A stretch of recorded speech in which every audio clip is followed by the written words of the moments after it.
আমরা পড়ব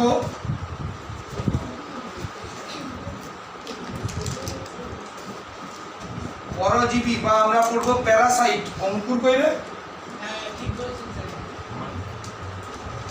পরজীবী কারা, প্যারাসাইট কারা না আমরা জানি, জেনে এসছি যে যারা যারা মানে যে সকল জীব অন্য কারুকে অবলম্বন করে বা অন্য কোনো প্রাণীর অভ্যন্তরে বা বাইরে বসবাস করে সেখান থেকে পুষ্টিরস শোষণ করে। তার ফলে কি হবে, যেখান থেকে পুষ্টিরস শোষণ করবে সে ক্ষতিগ্রস্ত হবে,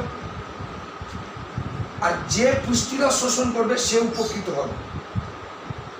যে পুষ্টিরস শোষণ করে যে উপকৃত হয় সেই হচ্ছে পরজীবী। তার মানে আমরা এরপরে যখন রোগ আরম্ভ করবো, আজকে যারাই রোগ সৃষ্টি করুক, আমাদের সিলেবাসের মধ্যে আছে Plasmodium vivax, Ascaris lumbricoides, Wuchereria bancrofti, Taenia solium, আর হচ্ছে রাইনোমাইসিস ভাইরাস, কোল্ড ভাইরাস আমরা যাকে বলি। এরা প্রত্যেকেই কিন্তু পরজীবী। এরা যখন আমাদেরকে আক্রমণ করবে, মেনলি আমরা এখানে যা পড়বো সব হচ্ছে মানুষের রোগ। প্রত্যেকটা কিন্তু মানুষের থেকে কি করবে, পুষ্টিরস শোষণ করবে, মানুষ ক্ষতিগ্রস্ত হবে, সে কোষ ক্ষতিগ্রস্ত হোক বা রক্ত ক্ষতিগ্রস্ত হোক। কিন্তু পরজীবী কি হবে, উপকৃত হবে। যেহেতু আমি এখানে হিউম্যান ডিজিজের কথা বলছি, উদ্ভিদের ক্ষেত্রেও কিন্তু পরজীবী আছে। যেহেতু আমি এখানে হিউম্যান ডিজিজের কথা বলছি, মানুষের রোগের কথা বলছি, তার জন্য আমাদের আলোচনা পুরোটাই কিন্তু সীমাবদ্ধ থাকবে মানুষের মধ্যে। অন্য কোনো প্রাণীর ক্ষেত্র আছে, তুলে যা, উদ্ভিদের ক্ষেত্র আছে, হাই হাই, উদ্ভিদের ক্ষেত্র আছে, প্রত্যেক জীবের ক্ষেত্রে কিন্তু প্যারাসাইট আছে। আমরা যেহেতু এখানে মানুষের রোগ করছি, আমরা এখানে মানুষের প্যারাসাইট করব। তাহলে প্যারাসাইট কারা না, যে সকল প্রাণী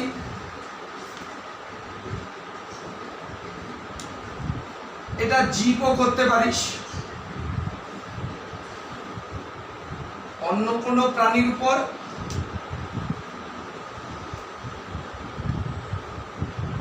বসবাস করে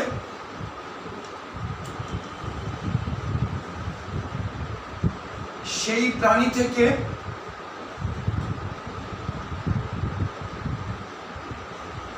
পুষ্টিরস শোষণ করে। ফলে যে প্রাণী পুষ্টিরস শোষণ করলো, যে প্রাণী পুষ্টিরস শোষণ করে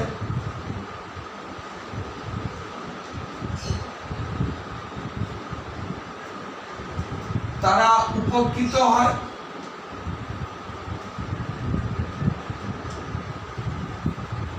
এবং সেই প্রাণীকে পুষ্টিরস শোষণ করে।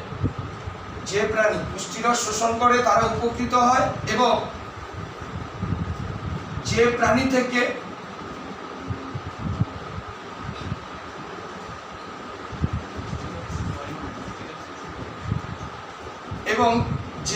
থেকে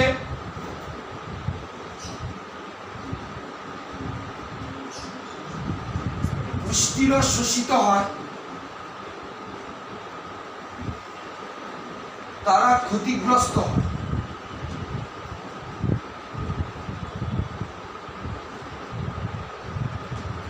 উপকৃত প্রাণীকে পরজীবী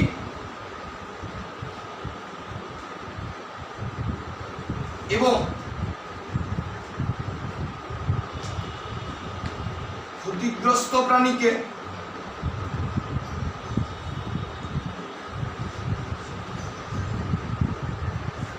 হোস্ট বলে।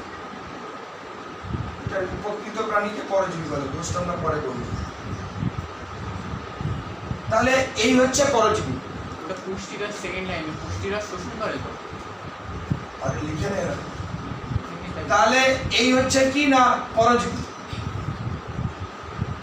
তাহলে পরজীবী সবসময় অন্য কোনো প্রাণী থেকে কি করবে? পুষ্টিটা শোষণ করবে। ফলে পরজীবী সবসময় কি হবে? উপকৃত হবে। আমরা এই রকম পরজীবীকে দুটো ভাগে ভাগ করি। এক ধরনের পরজীবীকে বলা হয়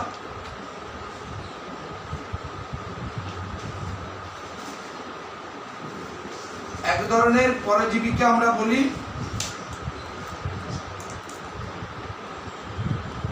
সম্পূর্ণ পরজীবী। কারা? না, যে সকল পরজীবী পোষকের উপর সম্পূর্ণভাবে নির্ভরশীল এবং পরজীবীর জীবন চক্রের কোনো না কোনো পর্যায়ে, যে কোনো একটা পর্যায়ে বা একাধিক পর্যায়ে পোষকের উপর সম্পূর্ণ হবেই। এরা তো পোষকের উপর সম্পূর্ণভাবে নির্ভরশীল, তার মানে এদের বেঁচে থাকার জন্য পুরো রসদ যোগাবে কে? পোষক। শুধুমাত্র তাই নয়, পোষকের মধ্যে পরজীবীর জীবন চক্রের যে কোনো পর্যায়, সেটা একটা হতে পারে নাহলে একাধিক পর্যায় হতে পারে, এর মধ্যে কি হবে? সম্পন্ন হবে। তখন আমরা তাকে বলবো কি? সম্পূর্ণ পরজীবী। এই সাইকেলটা রপ্তানের তো এখন মাসিমা ঝাড়ু দিতে আসবে, ওইটুকু যে বাকি থাকবে তুই যাওয়ার সময় ঝাড়ু দিয়ে যাবি, আর যেতে হবে না, ওটা তুই ঝাড়ু দিয়ে চলে যাবি, তুই তো বাকি থাকবে, তুই ঝাড়াতে পারবে না, এই জন্য সাইকেলটা ওইদিকে রাখা। তাহলে এটাকে আমরা বলবো কি না? সম্পূর্ণ পরজীবী। তাহলে সম্পূর্ণ পরজীবী কাকে বলবো? শুনি না, পড়াও শুনে না, খাও শুনে না।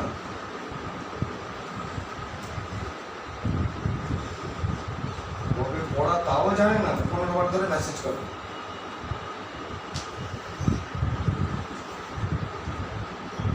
পোষকের উপর এই সেই আইরিন কেমন আছে রে?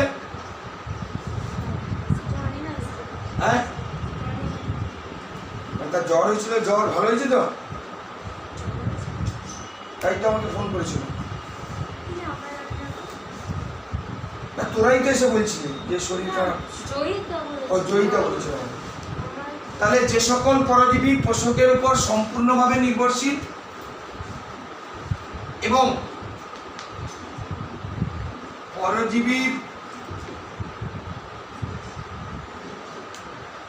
জীবন চক্রের যে কোনো পর্যায় সম্পন্ন হয়, তাকে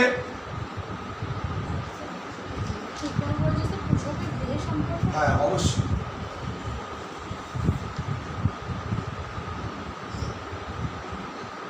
তাকে সম্পূর্ণ পরজীবী বলে। যেমন ধর প্লাজমোডিয়াম, মানুষে যখন আক্রমণ করে মানুষের থেকে পুষ্টিরস শোষণ করে। শুধুমাত্র তাই নয়, প্লাজমোডিয়ামের অযৌন জ্বলন চক্র মানুষের মধ্যে সম্পন্ন হয়। বা অ্যানোফিলিস মশকি, সেখান থেকেও পুষ্টিরস শোষণ করে এবং অ্যানোফিলিস মশকির মধ্যে প্লাজমোডিয়ামের যৌন জ্বলন চক্র সম্পন্ন। তাহলে এই হলো কি না? সম্পূর্ণ পরজীবী। আরেক ধরনের পরজীবী আছে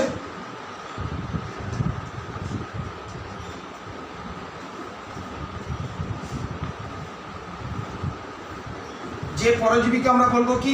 অসম্পূর্ণ পরজীবী। তার মানে যখন পরজীবী পোষকের উপর আংশিকভাবে নির্ভরশীল এবং এখানে কিন্তু জীবনচক্র সম্পন্ন হয় না, তখন আমরা তাকে কি বলবো? অসম্পূর্ণ পরজীবী। তাহলে এক্ষেত্রে কি হবে না? যে সকল পরজীবী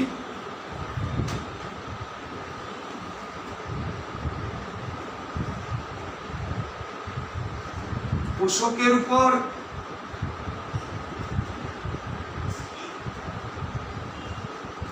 আংশিকভাবে নির্ভরশীল হয়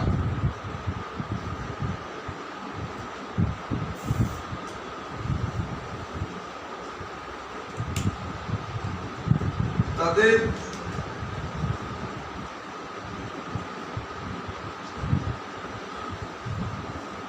অসম্পূর্ণ পরজীবী হবে। এ তো নির্ভরশীলতার উপর ভিত্তি করে আমরা দুটো ভাগ করলাম। কোন কোন পরজীবী আছে যারা পোষকের বাইরের থেকে পুষ্টিরস শোষণ করে, আবার কোন কোন পরজীবী আছে যারা পোষকের ভেতরে অবস্থান করে। এর উপর ভিত্তি করে এটা কিভাবে পুষ্টিরস শোষণ করবে বা জীবনচক্র কিভাবে সম্পন্ন করবে তার উপর ভিত্তি করে আমরা সম্পূর্ণ আর অসম্পূর্ণ পরজীবী করেছি। আমরা আরেকটা ভাগ করব যেটা, সেটাকে আমরা বলবো কি না বহিঃ পরজীবী। যে সকল পরজীবী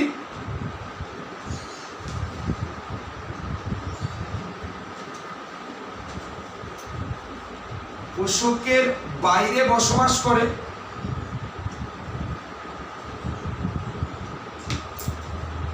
তাদের বহিঃ পরজীবী বলে।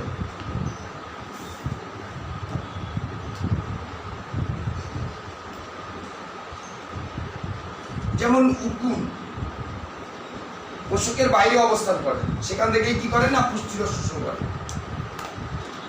আমরা অন্য যে কোনো রোগ সৃষ্টিকারী যদি পরজীবীর কথা বলি, প্রত্যেকটা পরজীবী কিন্তু আমাদের দেহের মধ্যে অবস্থান করে, যার জন্য ওই রকম পরজীবীকে আমরা বলবো অন্তঃপরজীবী। অন্তঃপরজীবী মানে যে সকল পরজীবী পোষক দেহের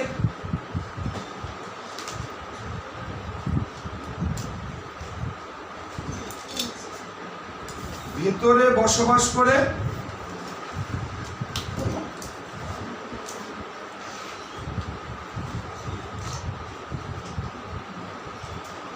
পুষ্টিরস শোষণ করে। দেখ, এরা দেহের ভেতরে অবস্থান করবে তো, কোষে অবস্থান করতে পারে, কোষকে আক্রমণ করতে পারে। দুটো কোষের মধ্যবর্তী স্থান, কোষের ভেতরের স্থানকে আমরা বলি অন্তঃকোষীয়, আর দুটো কোষের মধ্যবর্তী স্থানকে বলা হয় আন্তঃকোষীয়। আন্তঃকোষীয় স্থানে অবস্থান করতে পারে, দেহ গহ্বরে অবস্থান করতে পারে, বা রক্তে অবস্থান করতে পারে। দেখ, যে চারটে আমরা বললাম, চারটেই প্রত্যেকেই কিন্তু কোষের দেহের ভেতরে, হয় কোষ, না হলে দেহ গহ্বর, না হলে দুটো কোষের মাঝখানে আন্তঃকোষীয়, না হলে রক্ত। তার মানে অন্তঃপরজীবীকে আমরা চারটে ভাগে ভাগ করতে পারি।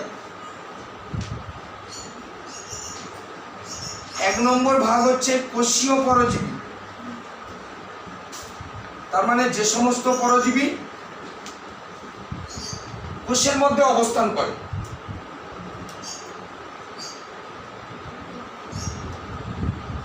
এর উদাহরণ কি?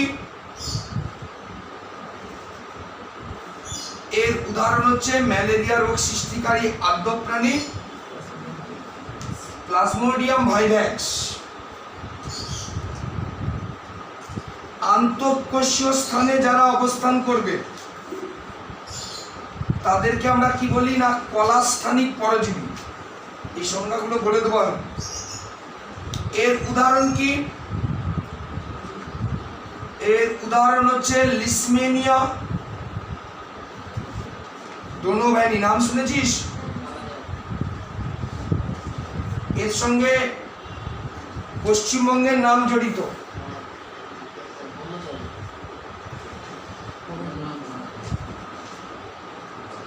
ইন্দ্রবাবু বললেন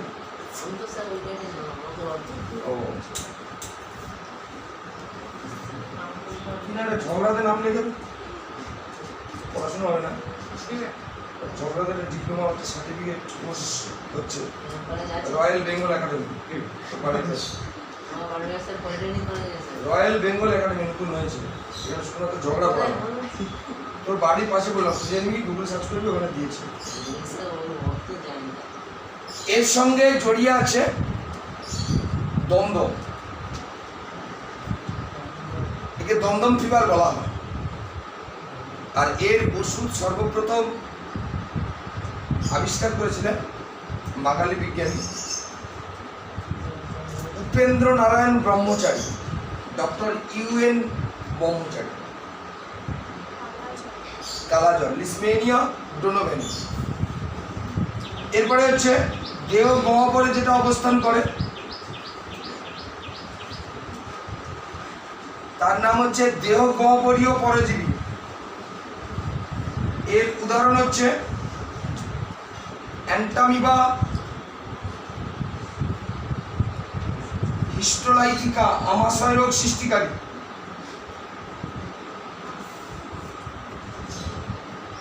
রক্ত পরজীবী যারা লোহিত রক্তকণিকাকে আক্রমণ করে, লোহিত রক্তকণিকাকে আক্রমণ করে সেও প্লাজমোডিয়াম ভাইভ্যাক্স। তার মানে আমাদের দেহে যারা যে সমস্ত প্রাণী রোগ সৃষ্টি করে, দেহের অভ্যন্তরে প্রবেশ করে, যারা অন্তঃপরজীবী, তারা হচ্ছে মোট 4 ধরনের। আমি এই কোষীয় পরজীবীগুলো বলে দিই। এসছে কোষীয় পরজীবী বন্ধ এসছে সবার?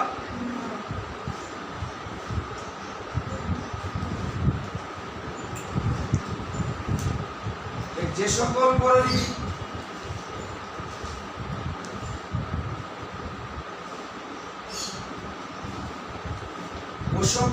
কোষের মধ্যে অবস্থান করে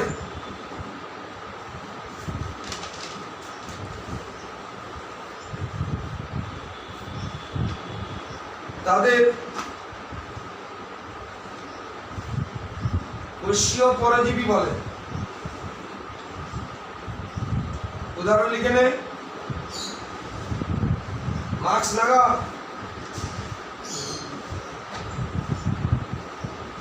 2 নম্বরে কলাস্থানিক পরজীবী। অনেকের ঘড়িটা পুজো যাবি, অনেকদিন এটা পুজোতে গেছিস। কি রোলেক্স, কি জানি কি রোলেক্স লেখা আছে না কি লেখা আছে? ফিজিক্স। হ্যাঁ ফিজিক্স, হ্যাঁ ফিজিক্স লেখা আছে ঘড়িতে। হ্যাঁ বল। এরপরে হচ্ছে কলাস্থানিক, এটা কি জানো? কলাস্থানিক ঘড়িতে। হ্যাঁ, যে সকল পরজীবী আন্তঃকোষীয় স্থানে অবস্থান করে। আর দুর্গা এই নেল পালিশ কিনেছিস নাকি আবার? কালারটা ভালো না। আন্তঃকোষীয় স্থানে অবস্থান করে, এখানে দুর্গা আছে, একজন দুর্গার নাম দেওয়া আছে।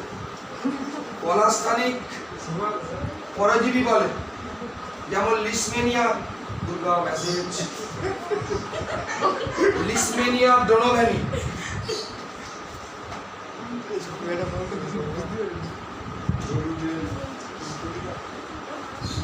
এরপরে দেহ গহ্বরীয় পরজীবী,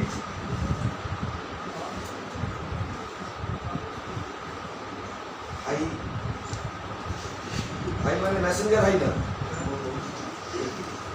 পড়াশোনার স্নেহা। যে সকল পরজীবী দেহ গহ্বরে অবস্থান করে, মেসেঞ্জারে হাই বললে পারে না, মেসেঞ্জার হাই ওয়েভ করবে,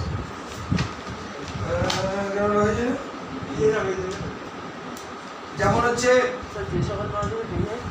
দেহ গহ্বরে অবস্থান করে।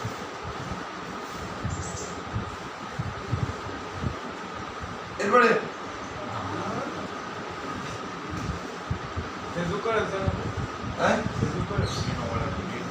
হ্যাঁ না করার কি আছে? হ্যাঁ এবার লিখ রক্ত পরজীবী।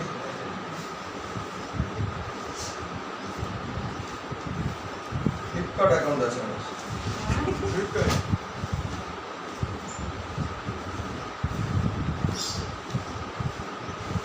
যে সকল পরজীবী পোষকের রক্তকে আক্রমণ করে এবং রক্তে বসবাস করে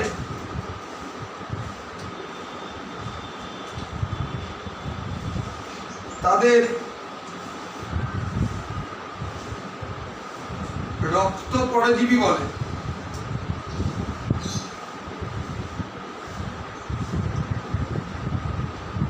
যেমন প্লাজমোডিয়াম ভাইভ্যাক্স,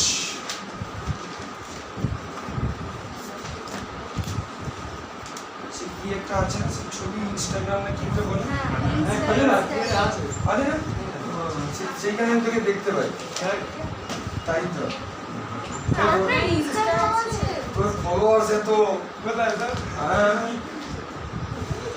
দেখলাম আমার মোবাইলে উঠেছে, না অনেকের নাম আছে এখানে আছে। আমার কেউ কেউ আমাকে ফলো করেছে, আমার বাবা, তাহলে তো আমি বিরাট ব্যাপার হয়ে গেছে আমার। আমরা এরপরে যাব, সে লেখা থাকে না ফলোইং ফলোয়ার্স না কি, বুঝি না তো। আমরা যাচ্ছি এবার পোষক,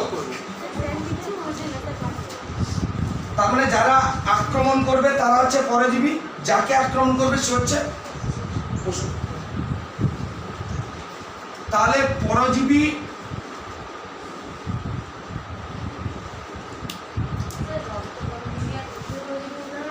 একই।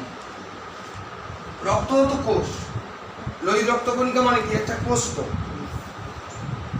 তাহলে যে সকল পরজীবী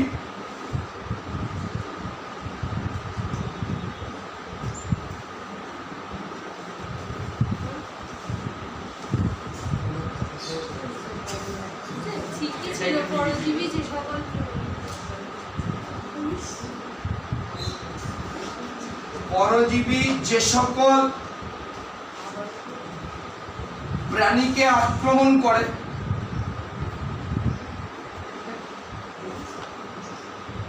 এবং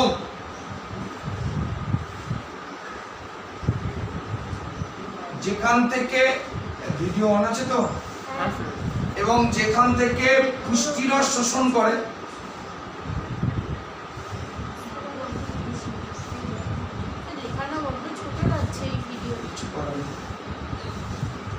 তাদের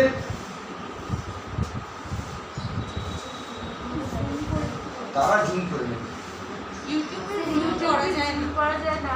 তাদের পোষক বলে। কম্পিউটারে দেখবে। তাহলে পোষক কারা? পোষক হচ্ছে যাদের থেকে পুষ্টিরস শোষণ করবে, যাদেরকে আক্রমণ করবে। মানুষ হচ্ছে পোষক, প্লাজমোডিয়াম হচ্ছে পরজীবী। এবার আমরা যখন রোগগুলো পড়বো তখন আমরা দু ধরনের পোষক বলবো। একটা হচ্ছে নির্দিষ্ট পোষক, বা কোনো কোনো জায়গায় লেখা আছে প্রাথমিক পোষক। আরেক ধরনের পোষককে বলা হয় অন্তর্বর্তী পোষক বা গৌণ পোষক।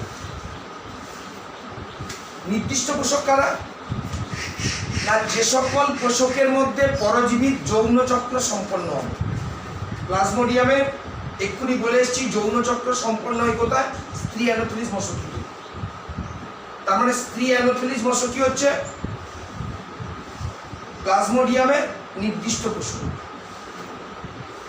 টিনিয়া সোলিয়াম ফিতাকৃমি, যার জন্য আমাদের টিনিয়েসিস রোগ হয়, তার যৌন চক্র সম্পন্ন হয় কোথায়? মানুষের মধ্যে। টিনিয়া সোলিয়ামের ক্ষেত্রে মানুষ হচ্ছে নির্দিষ্ট পোষক, প্রাথমিক পোষক। টিনিয়েসিস হচ্ছে, আমরা অনেকেই পর্ক খাই, মাংস। পর্ক মানে হচ্ছে শুকরের মাংস। অনেকে গাল ফুলিয়ে, কলকাতার লোকজন গাল ফুলিয়ে বলে, আগে যখন কোভিড হতো না, হয়নি। আজকে অমুক রেস্টুরেন্টে গিয়ে কী সব নাম ফাম বলে, আমার জানা নেই। আমি আদা ব্যবসায়ী, জাহাজে খবর দিতে লাভ আছে না, সব বড় বড় সব এসে গল্প করে, এমন খেয়েছি তমুক খেয়েছি। তখন আমার এই কথাটাই মনে পড়ে, টিনিয়েসিস। টিনিয়েসিস হচ্ছে মিসলি পর্ক, মানে আমরা মানে আমি জানি না, যারা খায় এই পর্ক মানে কি পেশি, যে কোনো মাংস মানে কি আমরা যেটা খাই সেটা হচ্ছে কি মাংস আর হাড়। তো এবার শূকরের যে পেশি, সেই পেশিতে হেক্সাকান্ত ভ্রূণ থাকে। এবার যখন আমরা শূকরের মাংস খাই, তখন সেই শূকরের মাংস যদি অর্ধসেদ্ধ বা কম সেদ্ধ হয়, তাহলে ওই অঙ্কোস্ফিয়ার লার্ভা সেটা কিন্তু নষ্ট হয় না, সেটা আমাদের মধ্যে গেলে আমাদের অন্ত্রকে আক্রমণ করে, তার ফলে যে রোগ হয় সেই রোগ হচ্ছে টিনিয়েসিস। শূকর, আমরা যে সমস্ত শূকর চাষ করি সেগুলো ছাড়া এখন কিন্তু শূকর চাষ হয় মেনলি। আমরা যে শূকরগুলো দেখি সেই শূকর কিন্তু চাষ করে না, চাষ হয় হচ্ছে সাদা শূকর। পুরো বেনিফিশিয়াল বিজনেস, পড়াশোনা ছেড়ে তুই করতে পারিস। যারা এমনি ছাড়া শূকর, যারা যাযাবর, এটা জানিস তো গ্রামের দিকে, তোদের এদিকে দেখিনি তো। যাই হোক, আমি একটা সময় দেখতাম, আমরা যখন 5-6-এ পড়ি, পালে পালে নিয়ে যেত। এবং যারা চাষ মানে যাদের আছে শূকর, এবার আমাদের দিকে কি আছে, বাদাম বাগান তো, বালুবাড়ি তো, বিরাট বিরাট বালুবাড়ি, তারা এসে একটা ত্রিপল তাঁবু কাটিয়ে দিল, সেইখানে 2 মাস থাকলো। এবার শূকর ফুকরকে চাষ করে করে আবার অন্য জায়গায় গিয়ে গেল, যার জন্য তাদেরকে চালাবার করে। যাই হোক, তারা কিন্তু মানুষের মন খায়। এবার যে মানুষ টিনিয়েসিস রোগের দ্বারা আক্রান্ত, তার মধ্যে তাহলে কি গেছে, মিসলি পর্ক, আমরা তাকে বলি মিসলি পর্ক। তার ফলে সেই মানুষকে তাহলে কি করেছে, টিনিয়াসোলিয়াম আক্রমণ করেছে, তার অন্ত্র অবস্থান করেছে, সেই অন্ত্র থেকে টিনিয়া লার্ভা দশা মলের সঙ্গে নির্গত হয়েছে। এবার যখন শূকর যখন সেই মল খায়, তাহলে তার মধ্যে কি হবে, টিনিয়াসোলিয়ামের লার্ভা যাবে, তার মধ্যে পরিণত হবে। তার মানে টিনিয়াসোলিয়ামের 2টো পোষক, একটা পোষক হচ্ছে মানুষ, যেখানে যৌন জনন চক্র সম্পন্ন হবে, আর একটা পোষক হচ্ছে শূকর, যেখানে অযৌন জনন সম্পন্ন হবে। নির্দিষ্ট পোষক বা অন্তর্বর্তী পোষক হচ্ছে সেই পোষক যে পোষকের মধ্যে পরজীবী যৌন চক্র সম্পন্ন। তাহলে আমরা প্রকারভেদে যদি বলতে পারি, 1 নম্বর প্রকারভেদের নাম হচ্ছে কি,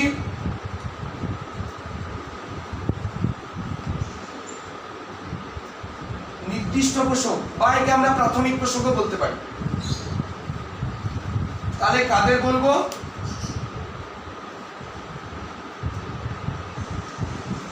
যে সকল পোষকের মধ্যে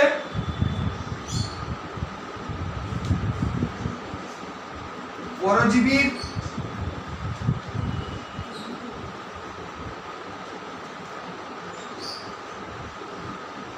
যৌন চক্র সম্পন্ন হয়, তাদের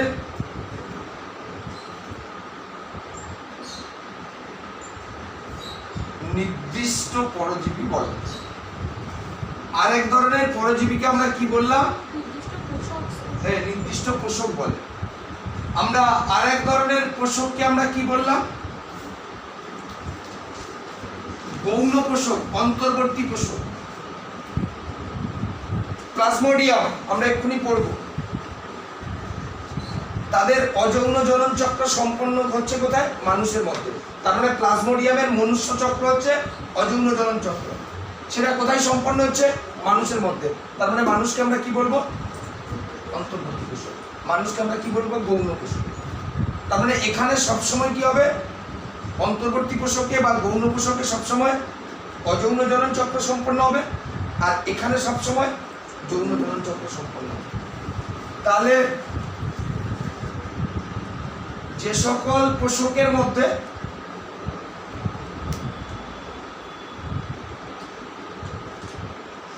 পরজীবীর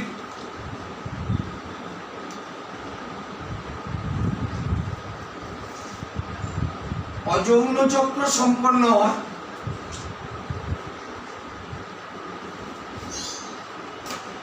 তাদের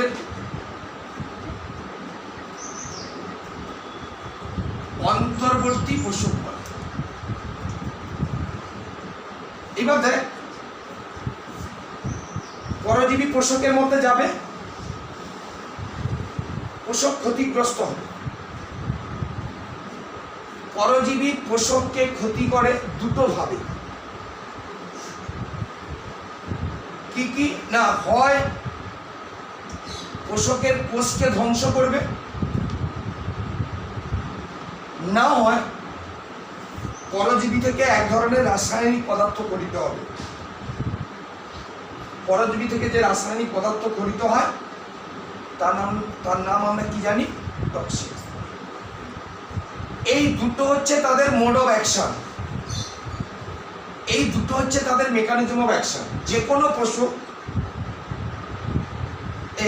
যে কোনো পরজীবী তারা যখন কোনো পোষককে আক্রমণ করবে, পোষকের কোষকে ধ্বংস করে পোষককে ক্ষতিগ্রস্ত করতে পারে, বা পোষকের মধ্যে গিয়ে টক্সিন পদার্থ ক্ষরণ করে তারা পোষককে ক্ষতিগ্রস্ত করতে পারে। তার মানে আমরা এখানে পড়ব যে পরজীবী যেভাবে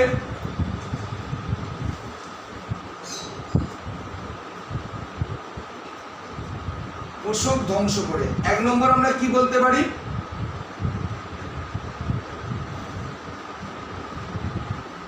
কলা কোষ ধ্বংস করে। কারা? মানুষের জলাতঙ্ক বলে একটা রোগ হয়, তার জন্য দায়ী হচ্ছে পাগলা কুকুর। পাগলা কুকুর কামড়ালে হয়, পাগলা কুকুর কামড়ালে কোন ভাইরাস যায়? Rabies virus. মানুষের পালমোনারি টিউবারকুলোসিস বলে একটা রোগ হয়, যার জন্য দায়ী হচ্ছে মাইকোব্যাকটেরিয়াম। এইরকম কিছু জীবাণু আছে, পরজীবী আছে, যেমন hepatitis B virus, hepatitis B হয়। এরা গেলে যথাক্রমে র্যাবিস আমাদের মস্তিষ্কের কোষকে, পালমোনারি টিউবারকুলোসিস, মাইকোব্যাকটেরিয়াম টিউবারকুলোসিস যে আমাদের ফুসফুসের কোষকে, বা আমরা হেপাটাইটিস বি যারা যকৃতের কোষকে কি করে? আক্রমণ করে। তার মানে এই সকল ক্ষেত্রে দেহের কোনো কোষ কি হবে? আক্রান্ত হবে। এখানে আমরা তাহলে কি বলতে পারি? না, র্যাবিস ভাইরাস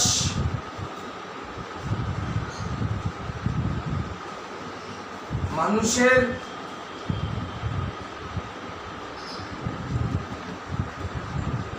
মস্তিষ্কের কোষকে আক্রমণ করে এবং ক্ষতিগ্রস্ত হয়, এবং কোষ ক্ষতিগ্রস্ত। 2 নম্বর আমরা কি বললাম?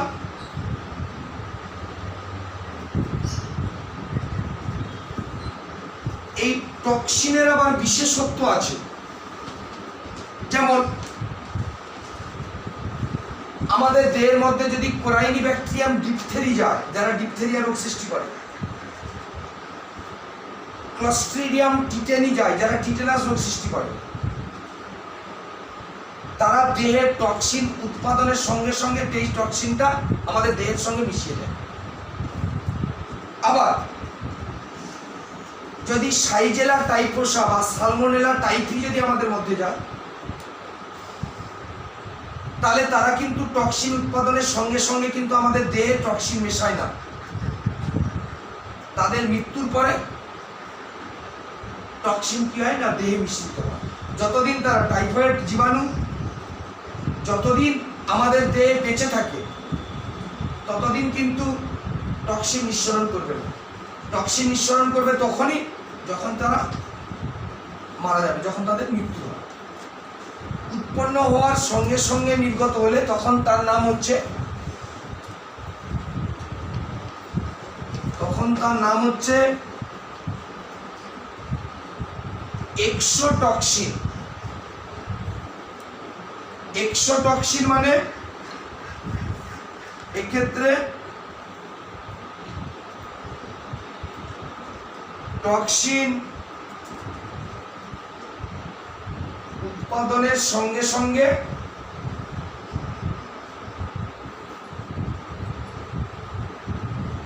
ক্ষরিত হয়ে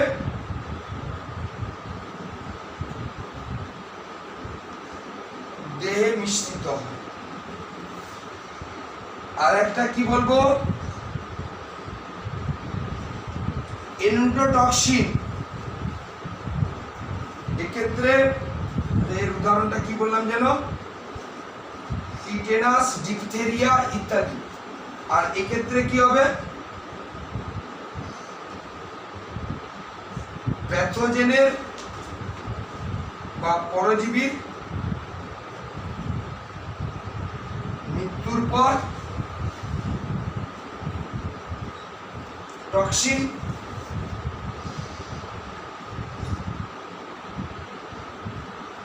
দেহের সঙ্গে মিশ্রিত।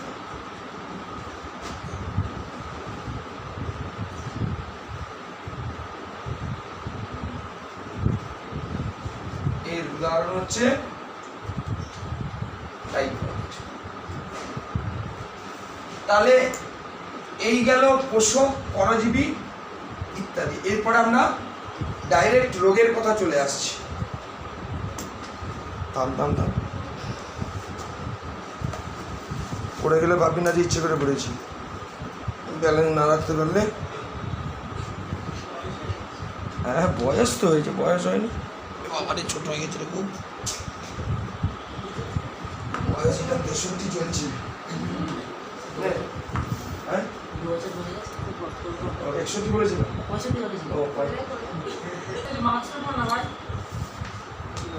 এরপরে যাচ্ছি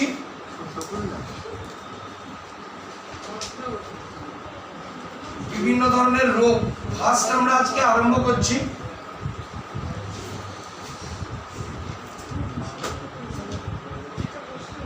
ম্যালেরিয়া। কি হয়েছে?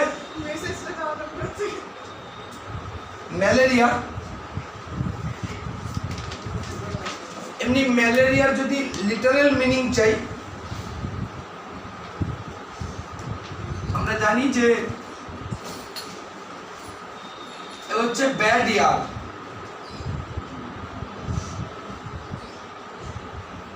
দূষিত বায়ু। ম্যালেরিয়া কিন্তু অনেক পুরনো রোগ।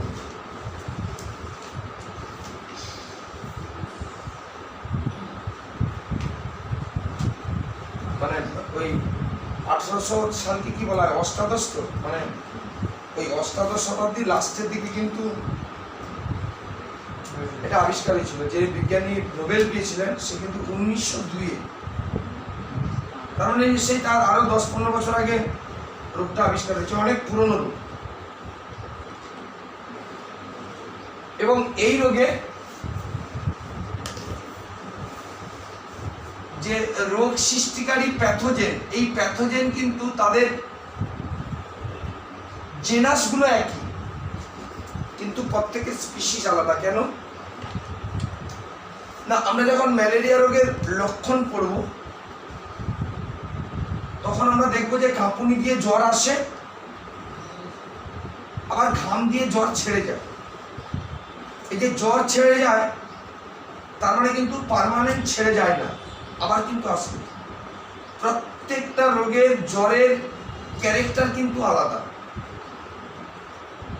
এখানে যেমন এমন হলো, টাইফয়েড ফিভারে ল্যাডার লাইক, সিঁড়ির মতন ধাপে ধাপে জ্বর বাড়ে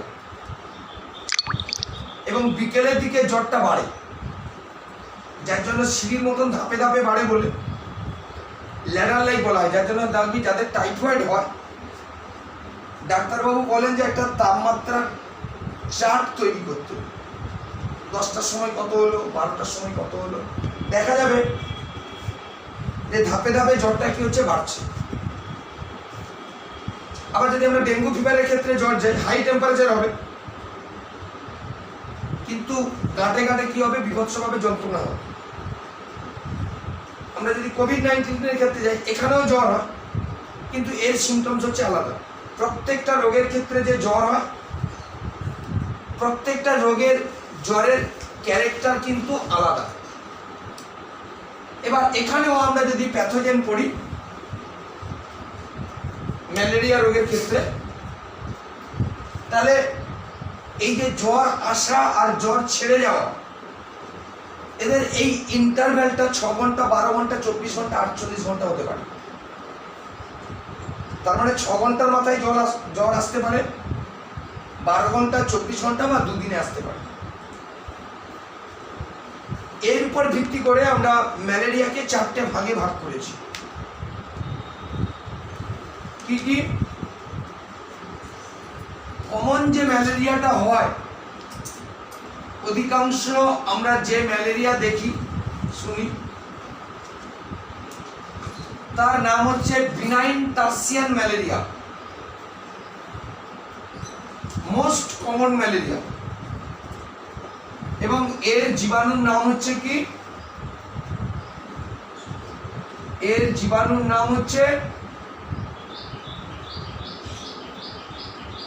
প্লাজমোডিয়াম ভাইরাস। এটা হচ্ছে মোস্ট কমন ম্যালেরিয়া। আরেকটা মোটামুটি ভাবে কমন আছে একটা ম্যালেরিয়া, যার নাম হচ্ছে মাইল্ড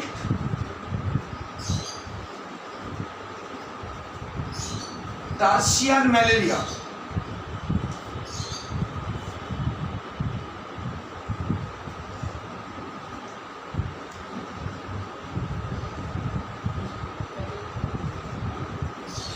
প্লাজমোডিয়াম ওভেল।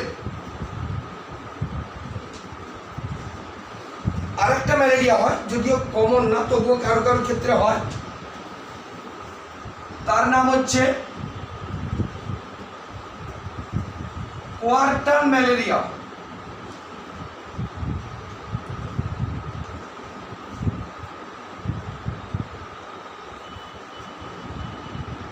এর নাম হচ্ছে প্লাজমোডিয়াম ম্যালেরি ফ্যাটাল ম্যালেরিয়া, যে ম্যালেরিয়ার ফলে মানুষের মৃত্যু পর্যন্ত হতে পারে। মারাত্মক ম্যালেরিয়া, কমন নয়, কোনো কোনো ক্ষেত্রে হয়, যার নাম হচ্ছে ম্যালিগন্যান্ট টার্সিয়ান ম্যালেরিয়া প্লাজমোডিয়াম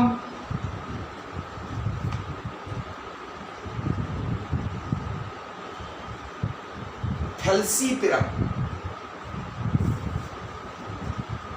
এই হচ্ছে ম্যালেরিয়ার জীবাণু। তবে মোস্ট কমন আমরা যে ম্যালেরিয়ার নাম শুনি বা হয়,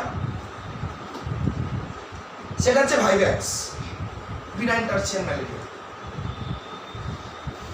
আমি বলি যে যখন পড়াবো তখন তুলবি না, তুলে তারপরে বসে যাবে জগন্নাথ বাবু। জগন্নাথের 2 হাত নিয়ে যাবিস তো? কে বললো জগন্নাথের 2 হাত নিয়ে?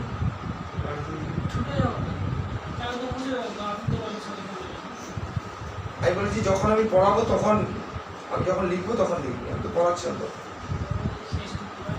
সে বন্ধ রাখবো। ততদিন ফুল স্টপ যদি না পড়ে আবার যখন লিখবো তখন ফুল স্টপ দিয়ে পরেরটা পড়া হবে। এবার যখন প্লাজমোডিয়াম আক্রমণ করবে, স্বাভাবিকভাবে প্যাথোজেন আক্রমণের সঙ্গে সঙ্গে কিন্তু রোগের লক্ষণ, মাঝখানে একটা টাইম ইন্টারভেল থাকে। সেই টাইম ইন্টারভেলকে আমরা কি বলি? সেই টাইম ইন্টারভেলকে আমরা বলি ইনকিউবেশন পিরিয়ড। কত?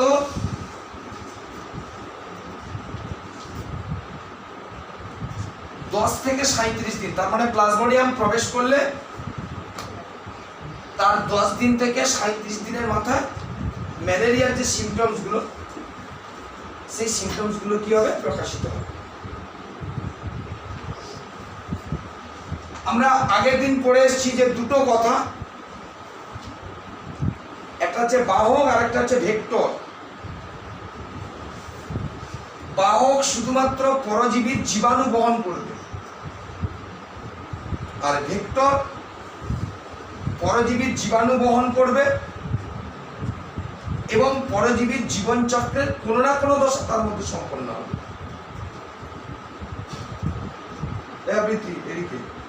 তাহলে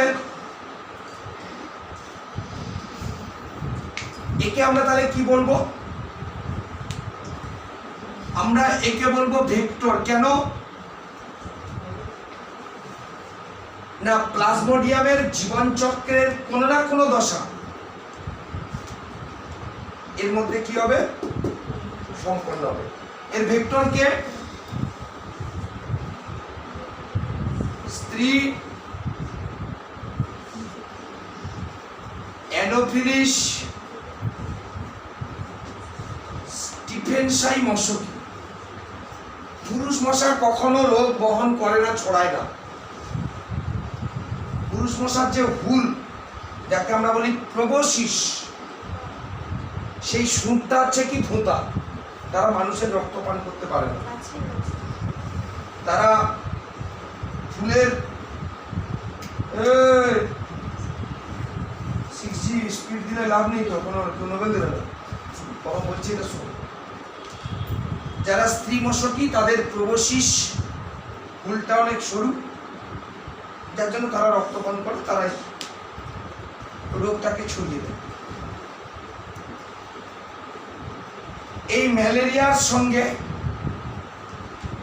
আমাদের বাঙালির সেন্টিমেন্ট জড়িয়ে আছে,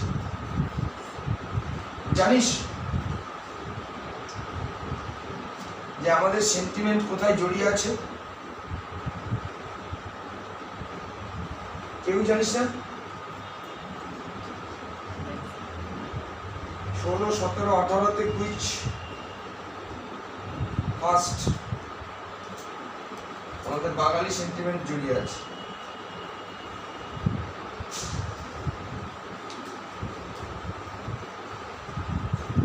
টার্কি থুমা ব্যায়াম সমিতিতে হয়েছিল।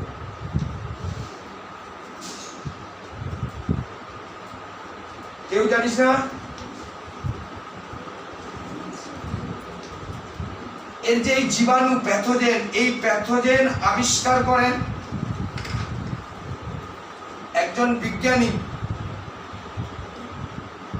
তার নাম হচ্ছে বিজ্ঞানী লেভারান। কিন্তু এই যে ভেক্টর, এই ভেক্টরের জীবনচক্র এবং এই ভেক্টরের আবিষ্কারক হচ্ছেন বিজ্ঞানী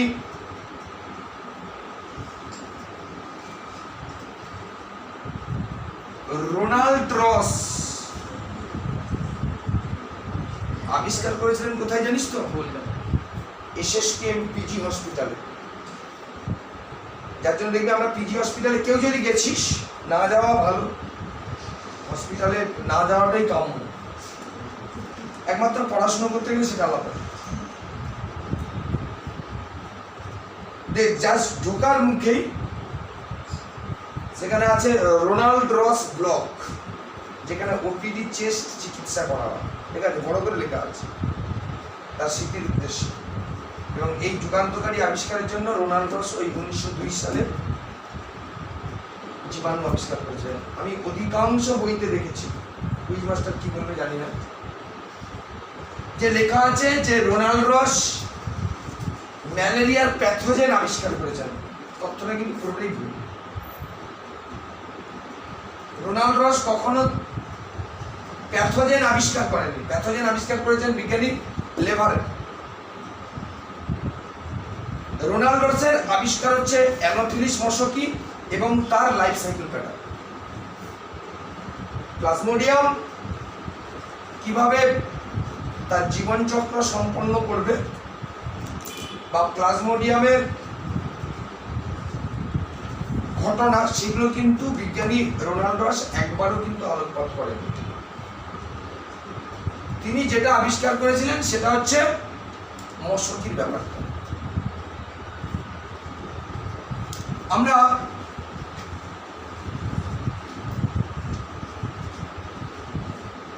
ম্যালেরিয়া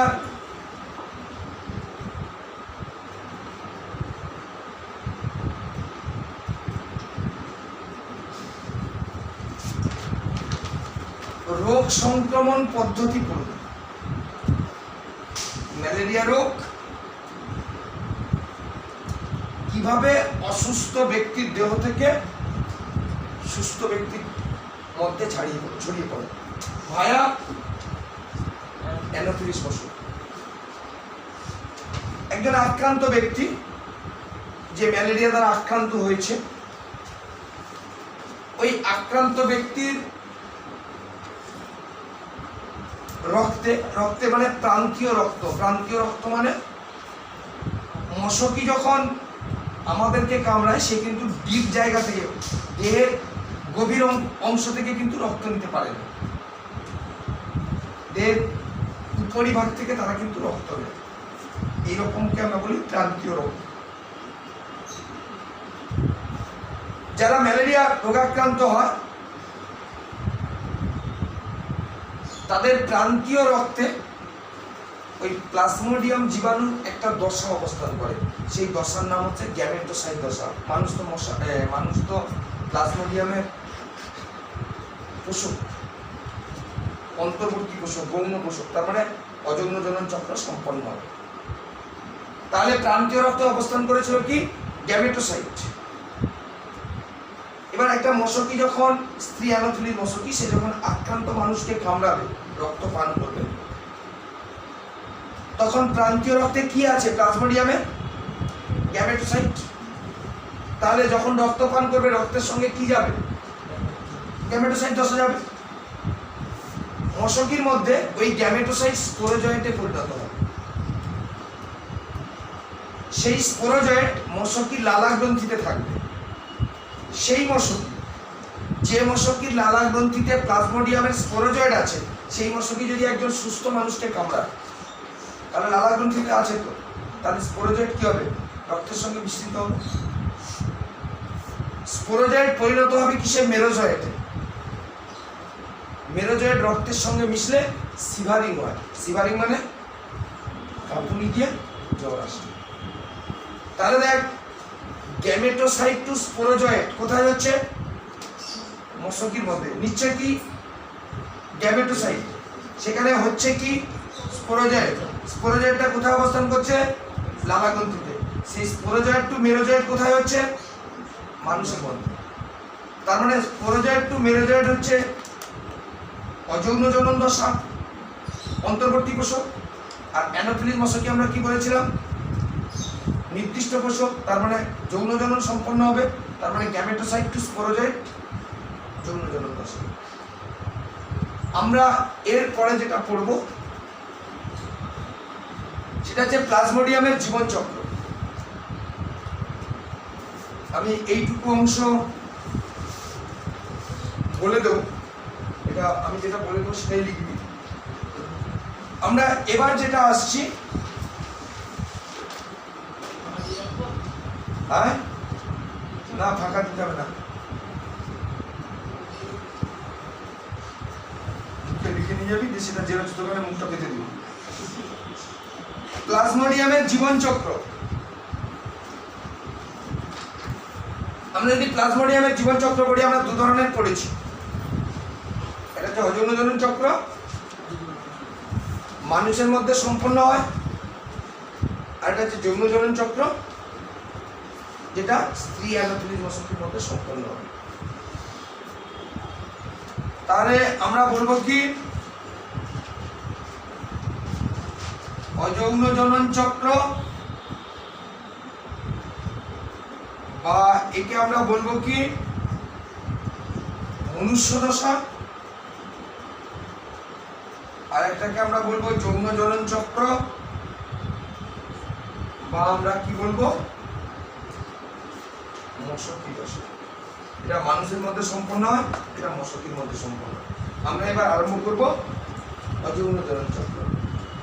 একটু বোঝানোর সময় শুনবি, এইটা আমি বলে দেবো, তারপর এটা লিখবি, তারপর আমরা অযৌন জ্বলন চক্র সম্পন্ন করব।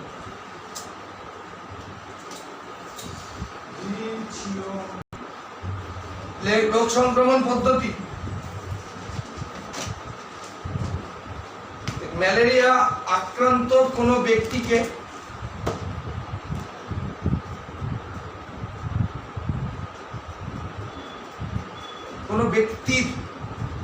ম্যালেরিয়া রোগাক্রান্ত কোনো ব্যক্তির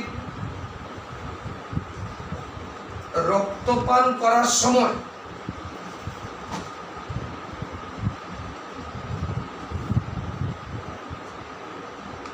উক্ত ব্যক্তির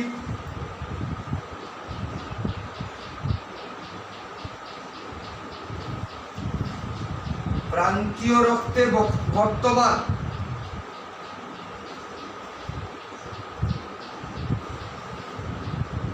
প্লাজমোডিয়ামের সাইন্টিফিক নেম, এটা বড় হাতের দিয়ে লিখবি, প্লাজমোডিয়ামের গ্যামেটোসাইট দশা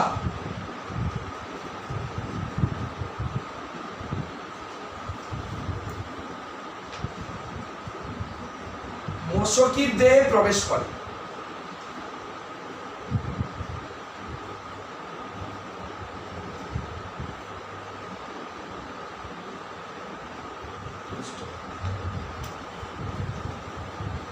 মশকির দেহে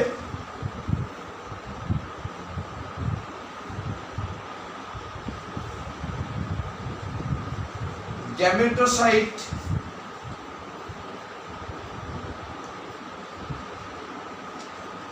স্পোরোজয়েটে রূপান্তরিত হয়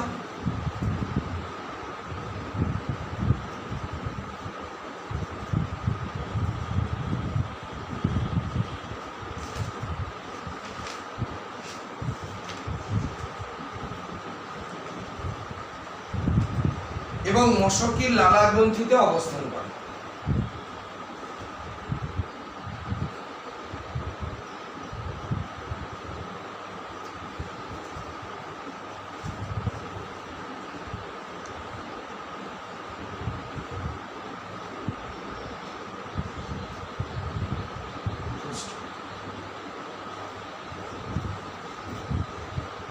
উক্ত আক্রান্ত মশকি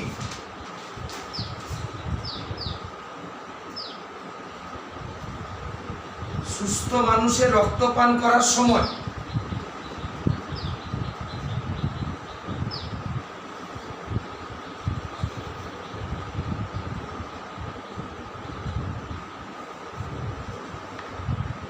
প্লাজমোডিয়ামের স্পোরোজয়েট দশা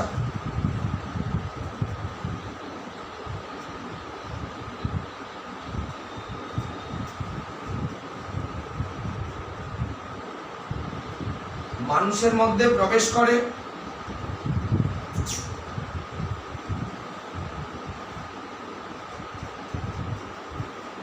এবং স্পোরোজয়েট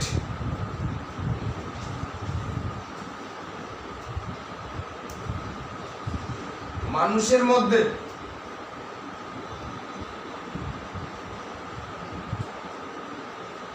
মেরোজয়েটে পরিণত হয়।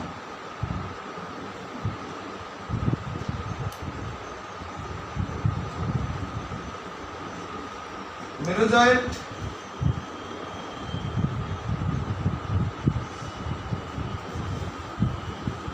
রক্তের সঙ্গে মিশ্রিত হলে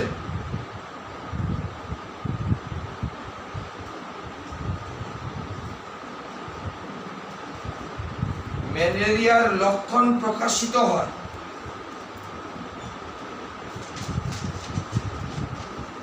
অর্থাৎ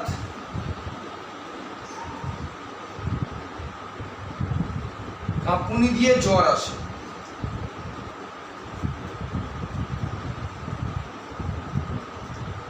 কি হলো সে আটকে গেছে নি কোথায়? এইভাবে ম্যালেরিয়া রোগের বিস্তার ঘটে। তারপরে আমরা যাচ্ছি।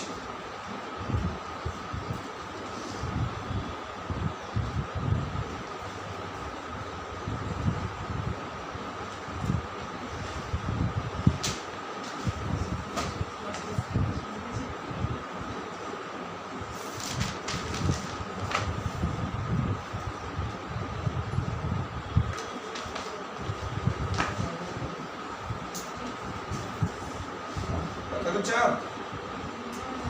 হ্যাঁ হ্যাঁ লেখার জন্য না সকালে ও লেখার জন্য না আমি বলিস সকালে কাজকে অনেক কাজ করেছিলেন কালকে পুজোর আগে জানলা পাল্লা মুছছিলেন না ওঠো আমার কাছে না সেগুলো কাজ তোর কাজ না তো তোর কাজ খাওয়ার ঘুমানো আর সিরিয়াল দেখা আরে বাপরে বলছি কাজ এই পৃথিবীতে কাজ কারোর ভাগ নেই না না ওইটা আমি করি না পুজো বাড়িতে সব করি আর সেটা ছাড়া সব করিস হ্যাঁ হ্যাঁ সে ঘরটা তো নামাজ পড়া কি আছে তাহলে তো ফুল খুশি হয়ে যাবে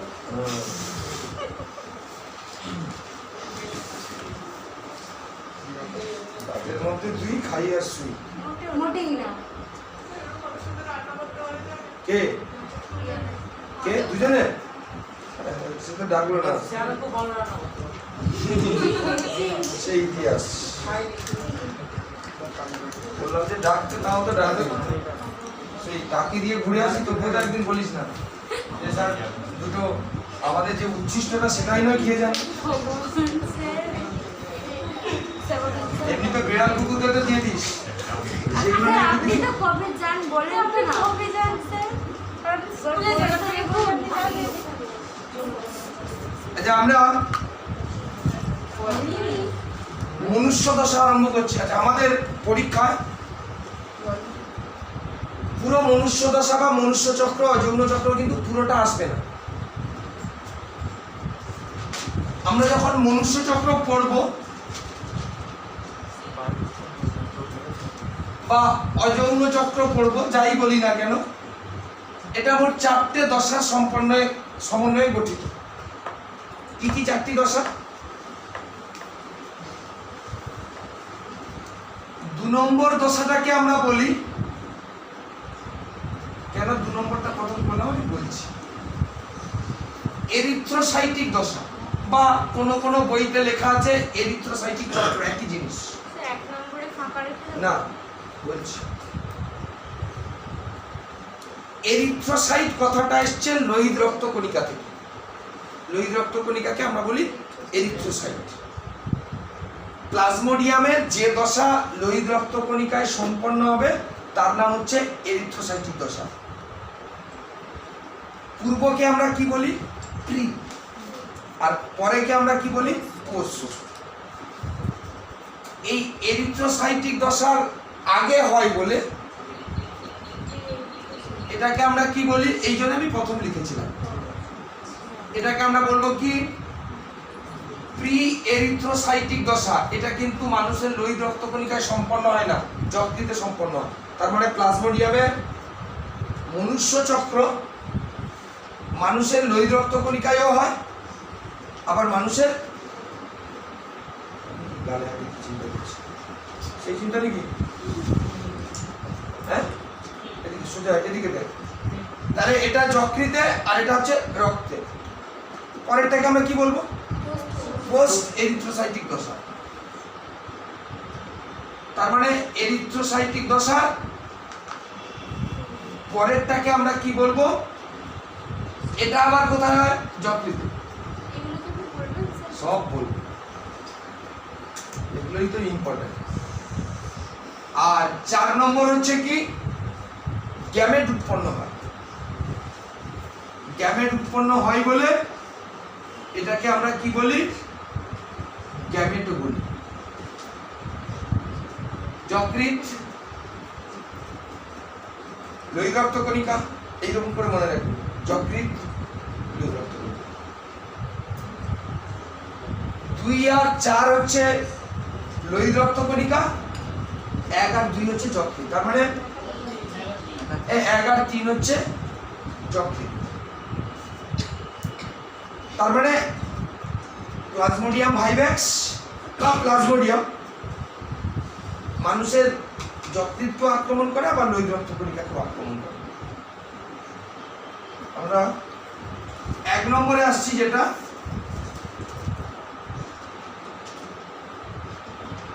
আমি প্যারা প্যারা করে লিখিয়ে দিচ্ছি যাতে মনে থাকে কোনো অংশ না ছেড়ে যা বলবো সেটাই লিখবি যে কোনো একটা দশা আমাদের আসে আমাদের পুরো বলবে না যে প্লাজমোডিয়ামের মনুষ্য চক্র বর্ণনা করো। প্রি এরিথ্রোসাইটিক চক্র কি কি কেমন কি হয় দেখ, আমরা পড়ে এসেছিলাম 5-এ 3-তে যে প্লাজমোডিয়ামের অযৌন জনন পদ্ধতি কি। ঝাড়ু ঝেঁটিয়ে বিদায় কর।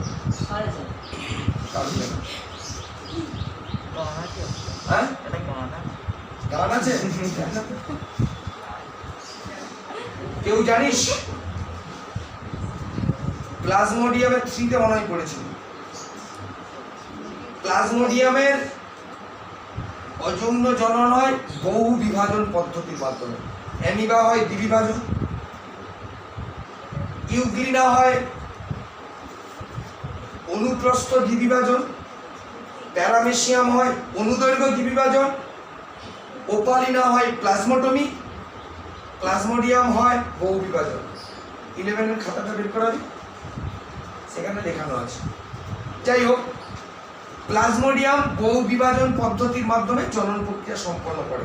প্লাজমোডিয়ামের এই বহু বিভাজন, পার্টিকুলার প্লাজমোডিয়ামের বহু বিভাজনকে আমরা বলি সাইজোগনি, এবং এই সাইজোগনি দশার মাধ্যমে বহু বিভাজনের মাধ্যমে যে দশা উৎপন্ন করে তার নাম হচ্ছে সাইজন্ট। তাহলে একটা পদ্ধতির নাম হচ্ছে সাইজোগনি, আর সাইজোগনি পদ্ধতির মাধ্যমে যে দশা উৎপন্ন হয় সেই দশার নাম হচ্ছে সাইজন্ট দশা। প্রি এরিথ্রোসাইটিক চক্রে এই দুটো কথা লাগবে বলে আমি আগে বলে দিলাম। প্রি এরিথ্রোসাইটিক চক্র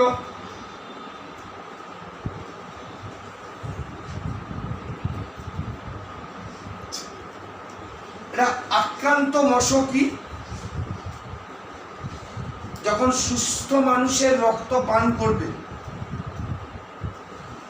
আক্রান্ত মানুষের রক্তে সুস্থ মানুষের রক্ত পান করার সময় আক্রান্ত মশকি লালাগ্রন্থিতে কি আছে? স্পোরোজয়েড, এক্ষুনি বলে এসেছি। তাহলে সেই স্পোরোজয়েড কোথায় যাবে? মানুষের রক্তে যাবে। স্পোরোজয়েডকে চিনব কি করে? না, স্পোরোজয়েডটা দেখতে অনেকটা কাস্তের মতো, মাকুর মতো। যখন ইমিউনোক্রোমাটোগ্রাফিক টেস্ট হয় ম্যালেরিয়া রোগাক্রান্ত ব্যক্তির রক্তে, যখন ইমিউনোক্রোমাটোগ্রাফিক টেস্ট হয় তখন প্যাথোলজিস্ট যারা ডাক্তারবাবু তারা এইরকম গঠনটা দেখে যে আছে কি। কারণ অন্যান্য কোষের সঙ্গে কাস্তে বা মাকু আকৃতির কোষটা কিন্তু আলাদা। এবং গেছিল কোথায়? রক্তে। হয় কোথায়? যকৃতে। আধ ঘন্টার মধ্যে আমাদের রক্ত থেকে যকৃতের পেরেনকাইমায় চলে যাবে। পেরেনকাইমায় 7 দিন ইনট্যাক্ট, কোনো প্রকার পরিবর্তন নেই।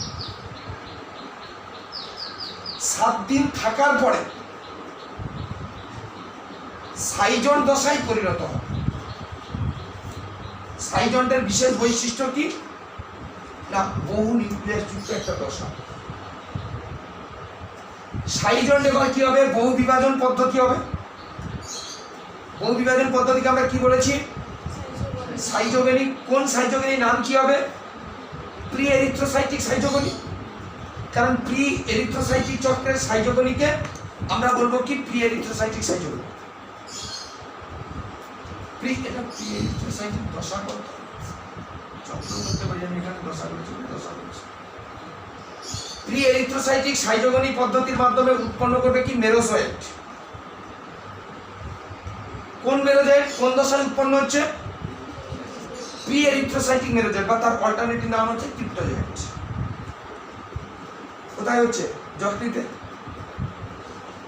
এই যে মেরোজয়েডটা তৈরি হলো, প্রি এরিথ্রোসাইটিক মেরোজয়েড বা ক্রিপ্টোজয়েড, সাইজয়েন্টের প্রাচীর ভেদ করে যকৃতের যে গহ্বর সাইনুসয়েড সেখানে কি করবে? অবস্থান করবে। যকৃতে অবস্থান করার সময়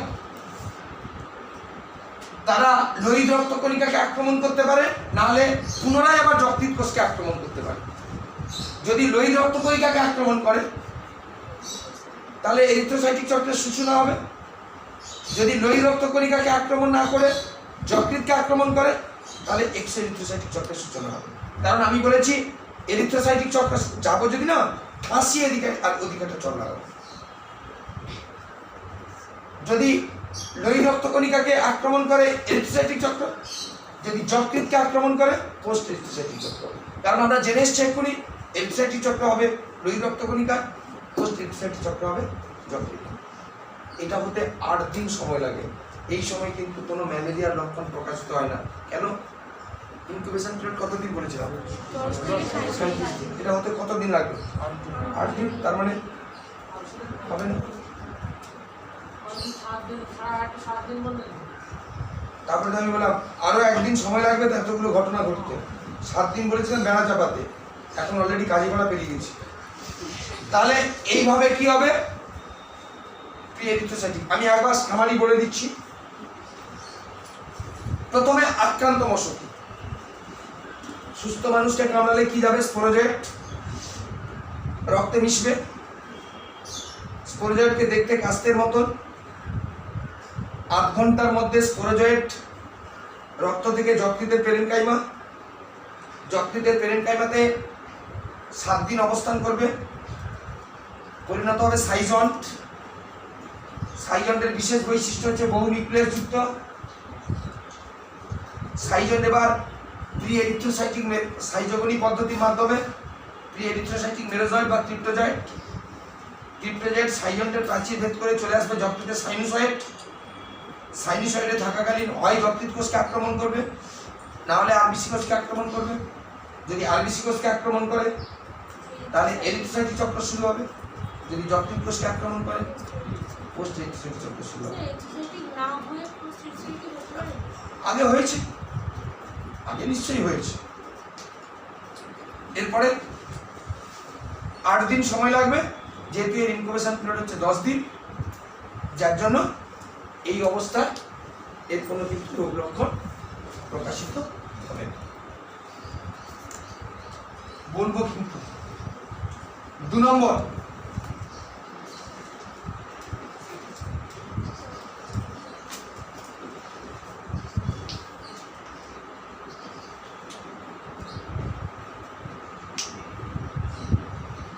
এরিথ্রোসাইটিক দশা।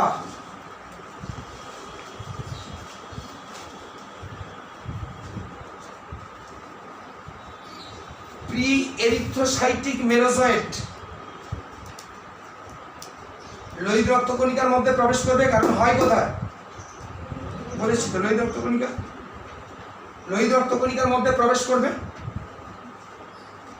এবং প্রি-এরিথ্রোসাইটিক মেরোজয়েট প্রোফোজয়েটে পরিণত ছিল এতক্ষণ ক্রিপ্টোজয়েট। প্রি-এরিথ্রোসাইটিক মেরোজয়েট হলো কি? প্রোফোজয়েট। এই যদি লোহিত রক্তকণিকা হয় তাহলে এই লোহিত রক্তকণিকার পরিধি বরাবর প্রোফোজয়েট কি হবে না? বৃদ্ধিপ্রাপ্ত হবে। ফলে এই মাঝখানে একটা অসংকোচী গহ্বর তৈরি হবে। এই অসংকোচী গহ্বরকে দেখতে অনেকটা রিংয়ের মতন, বলয়ের মতন। এই বলয়কে কি বলা হবে? Signet ring. এবং প্রোফোজয়েটের সাইটোপ্লাজমে পিতাব ধূসর বর্ণের এক ধরনের দানা দেখা যায়। সেই দানার নাম হচ্ছে কি? হিমোজয়েন দানা। প্রি-এরিথ্রোসাইটিক মেরোজয়েটে আমরা শেষ করেছিলাম। প্রবেশ করবে কোথায়? লোহিত রক্তকণিকাকে আক্রমণ করবে, মানে লোহিত রক্তকণিকায় প্রবেশ করবে, প্রোফোজয়েটে পরিণত হবে। লোহিত রক্তকণিকার পরিধি বরাবর প্রোফোজয়েট কি হবে? বৃদ্ধিপ্রাপ্ত হবে। মাঝখানে অসংকোচী গহ্বর, সংকোচনশীল গহ্বর, অ্যামিবার মতন গহ্বর নয়, অসংকোচী গহ্বর, বলয়ের মতন দেখতে। সিগন্যাল রিং,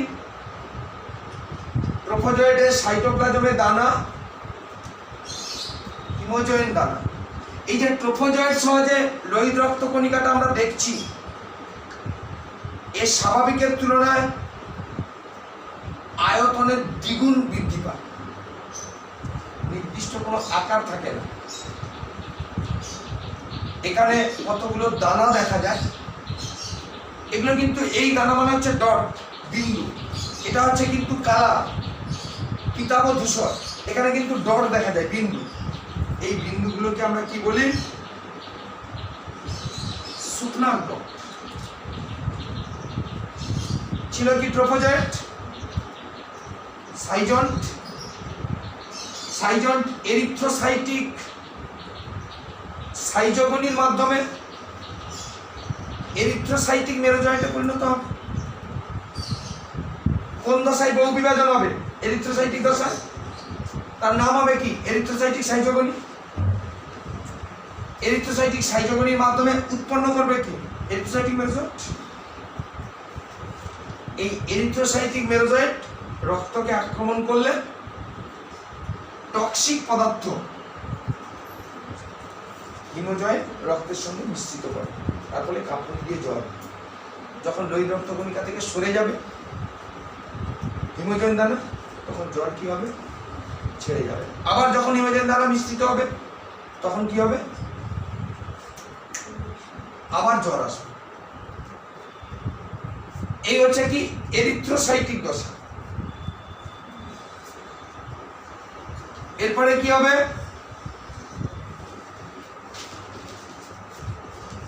এক্সো এরিথ্রোসাইটিক দশা। মোটে না। প্রি এরিথ্রোসাইটিক মেরোজয়েট যদি যকৃৎ কোষকে পুনরায় আক্রমণ করে, বলেছি তো তাই, পোস্ট এরিথ্রোসাইটিক মেরোজয়েট শুরু হবে। Pre erythrocytic merozoite post erythrocytic schizogony পদ্ধতির মাধ্যমে পোস্ট এরিথ্রোসাইটিক মেরোজয়েটে পরিণত হবে। তারা লোহিত রক্ত কণিকাকে আক্রমণ করতে পারে, তাহলে যকৃৎ কোষকে আক্রমণ করতে পারে। লোহিত রক্ত কণিকাকে আক্রমণ করলে এরিথ্রোসাইটিক, আর যকৃৎ কোষকে আক্রমণ করলে সেটা আবার কি হবে? রিপিট করবে। এই তিনটে আমি বলে দিচ্ছি, তারপরে আমি গ্যামেটোগনিটা পরে করছি। হ্যাঁ, ও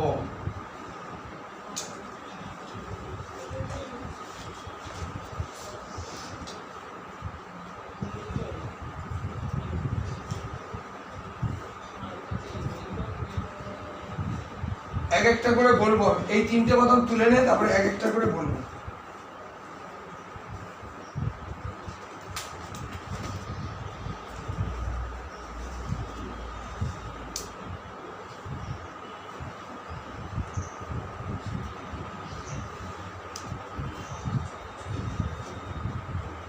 পোস্ট আর এক্সো একই জিনিস।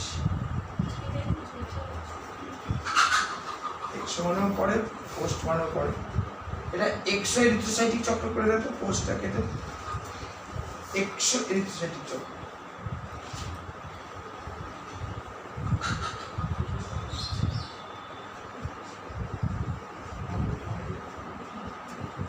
ওই যে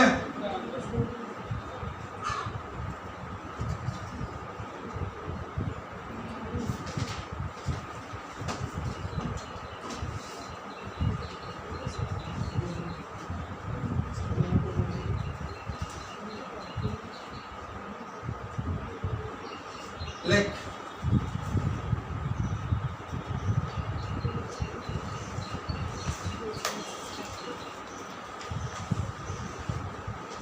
আক্রান্ত মশকি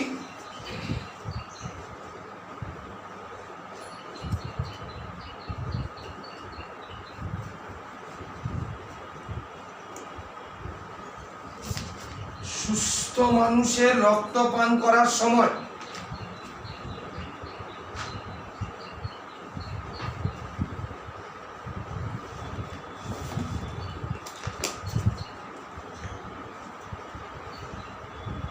আক্রান্ত মশকির লালা গ্রন্থিতে অবস্থিত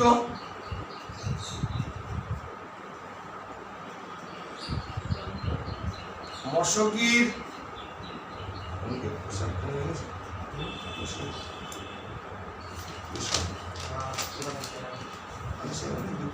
দুটো সেট তিনটে সেট আরো কত দরকার? আক্রান্ত মশকির লালা গ্রন্থিতে অবস্থিত স্পোরোজয়েট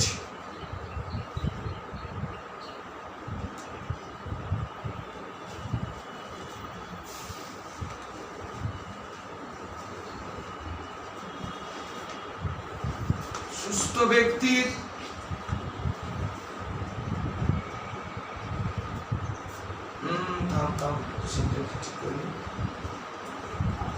কি বললাম জানো? মানুষের রক্ত পান বলেছি, রক্ত পান করার সময়, তাহলে রক্ত পান করার সময় আক্রান্ত মশকির লালা গ্রন্থিতে অবস্থিত স্পোরোজয়েট, এইখানে করে যেত প্লাজমোডিয়ামের স্পোরোজয়েট,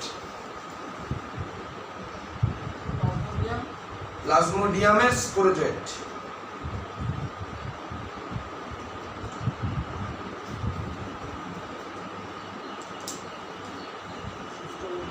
সুস্থ ব্যক্তির রক্তে মিশ্রিত হয়।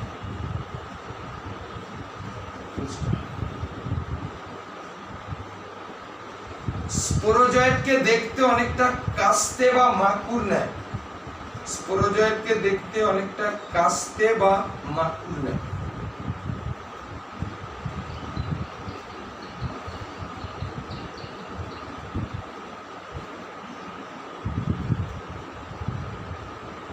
ঘড়ি দেখে নিলে এবার না না ঘড়ির দিকে তাকাই তাহলে চোখটা একটু এদিক সেদিক আছে না। এরপরে প্যারা চেঞ্জ।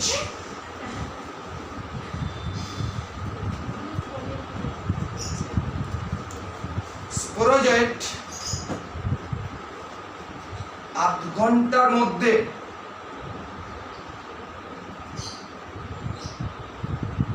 রক্ত থেকে যকৃতের পেরেনকাইমা কোষে প্রবেশ করে।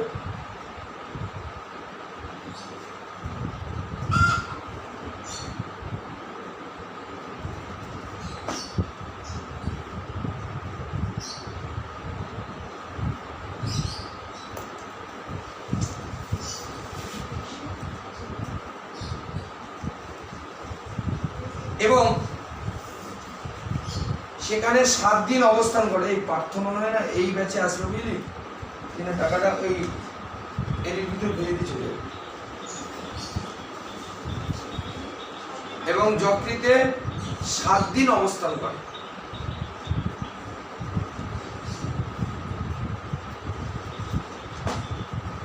স্পোরোজয়েট যকৃতে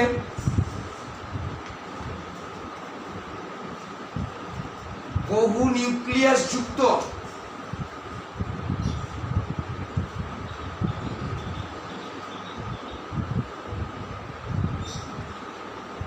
সাইজন দশায়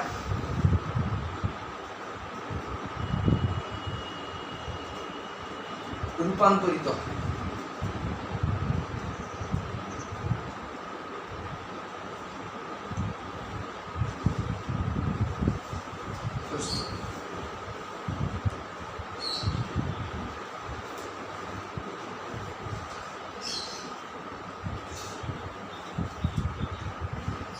প্যারা চেঞ্জ।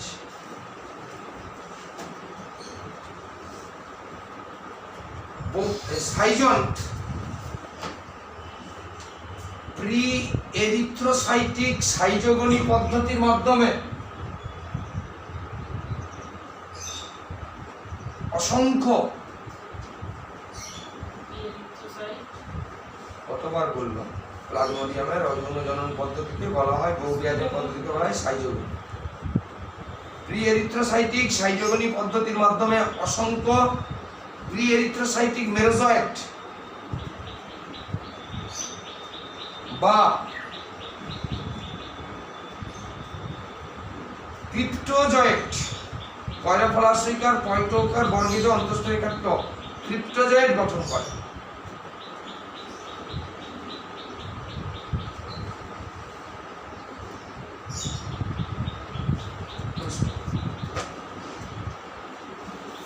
চেঞ্জ।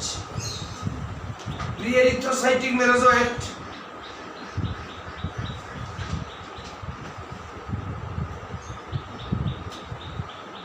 সাইজন্টের প্রাচীর ভেদ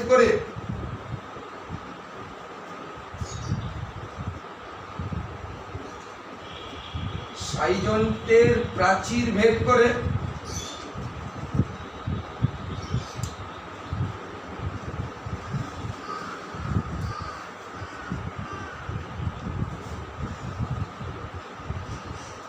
বেরিয়ে আসে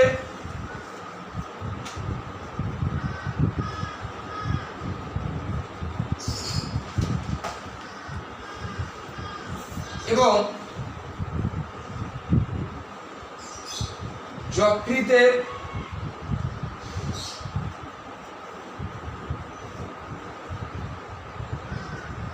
সাইনুসয়েড দন্তসাকার হর্ষই দন্তনস্য দন্তস অন্তস্থকার ড সাইনুসয়েডে অবস্থান করে।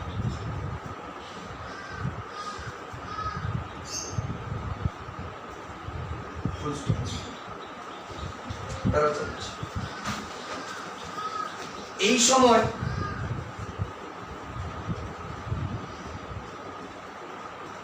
প্রি এরিথ্রোসাইটিক মেরোজয়েট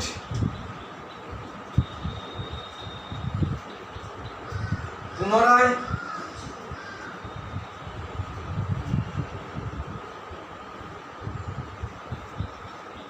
লোহিত রক্ত কণিকাকে আক্রমণ করে। সরি কি বললাম জানো? এই সময় মেরোজয়েট পুনরায় যকৃৎ কোষকে আক্রমণ করে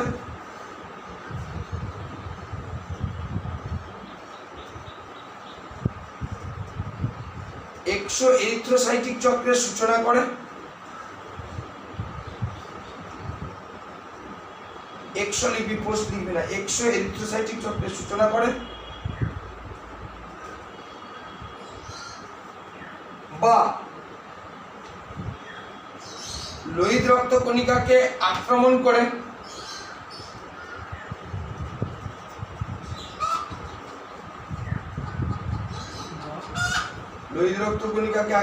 করে এরিথ্রোসাইটিক চক্রের সূচনা করে।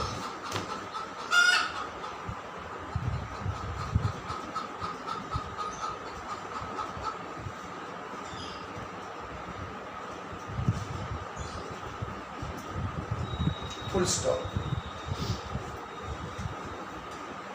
প্যারা চেঞ্জ। এই দশা সম্পন্ন হতে 8 দিন সময় লাগবে এবং ভিডিও অন আছে তো, এবং এই অবস্থায়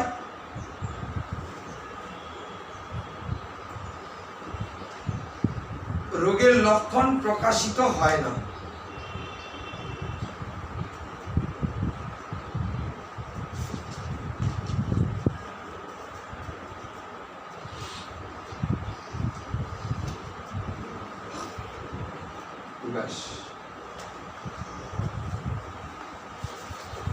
এরপরে এরিথ্রোসাইটিক চক্র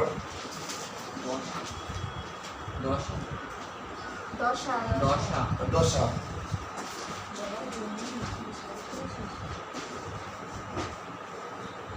একে বয়স অন্য জায়গায় ব্যবহার করতে হয় যেন মানুষের সঙ্গে কথা বলে আস্তে আস্তে কথা বলে। এরিথ্রোসাইটিক দশা প্রি এরিথ্রোসাইটিক মেরোজয়েট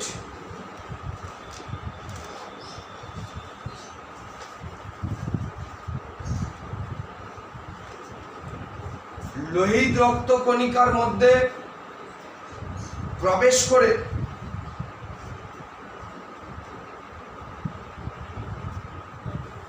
গোলাকার আকৃতি ধারণ করে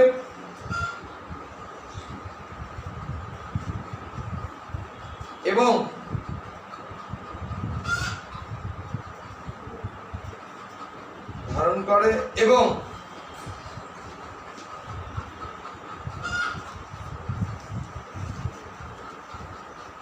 ট্রফোজয়েড দশায় পরিণত হয়।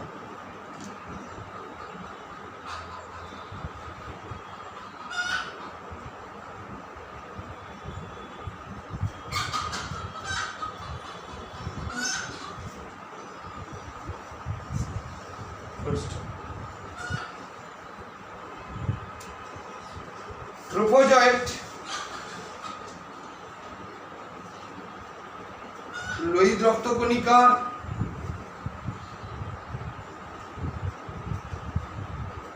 পরিধি বরাবর বৃদ্ধি পায় এবং লোহিত রক্তকণিকার মাঝখানে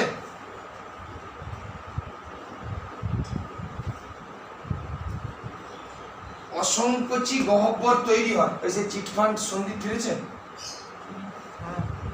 ঠিক আছে? অসংকোচী গহ্বর সৃষ্টি হয়, যাকে দেখতে অনেকটা রিং বা ফলয়ের মতো।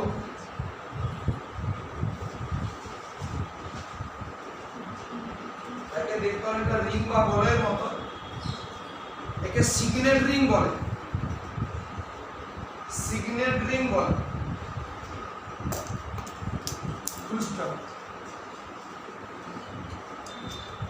ট্রফোজয়েডের সাইটোপ্লাজমে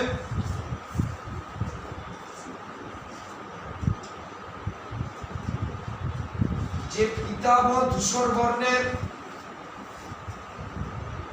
দানা দেখা যায়, ট্রফোজয়েডের সাইটোপ্লাজমে যে পিতাবহ ধূসর বর্ণের দানা দেখা যায়, পিতাবহ ধূসর বর্ণের দানা দেখা যায়, তাকে হিমোজোয়েন দানা বলে। এই তো অরিজিনাল লিভাইস না, তো অ্যাপোস্ট্রফি থাকে না,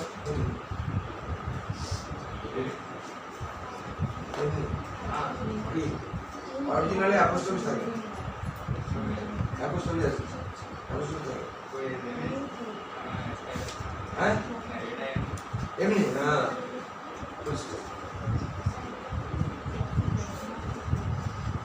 প্যারাচেঞ্জ। ট্রফোজয়েড সহ লোহিত রক্তকণিকা স্বাভাবিকের তুলনায়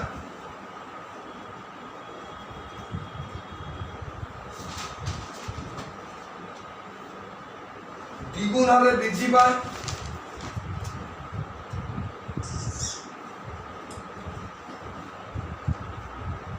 এবং এদের নির্দিষ্ট কোনো আকার থাকে না।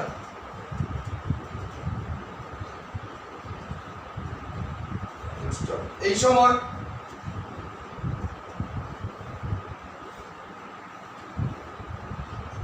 সাইটোপ্লাজমে যে দানা দেখা যায়, যে বিন্দুর ন্যায় গঠন দেখা যায়,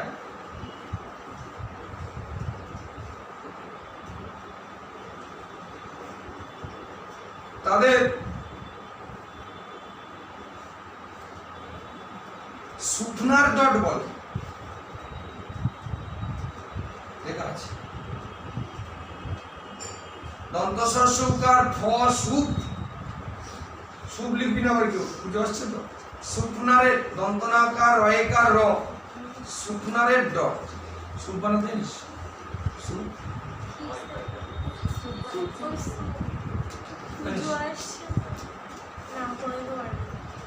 শিখে নিবি, বানাবি বাড়িতে গিয়ে। এরপরে প্যারাচেঞ্জ। ট্রফোজয়েড দশা, ট্রফোজয়েড দশা সাইজন দশায় রূপান্তরিত হয়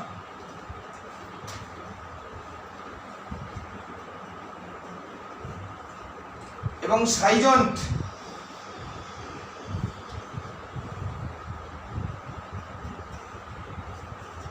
এরিথ্রোসাইটিক সাইজোগনি পদ্ধতির মাধ্যমে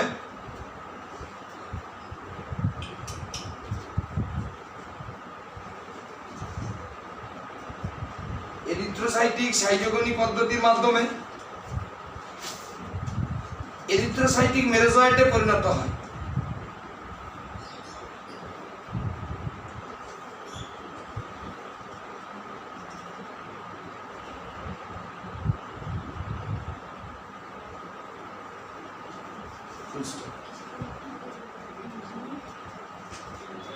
প্যারাচেঞ্জ এরিথ্রোসাইটিক মেরোজয়েট না সরি মেরোজয়েট রক্তের টক্সিক জাতীয় পদার্থ হিমোজয়ে নিঃসরণ করলে রক্তের টক্সিক জাতীয় পদার্থ হিমোজয়েন দ্বারা নিঃসৃত করলে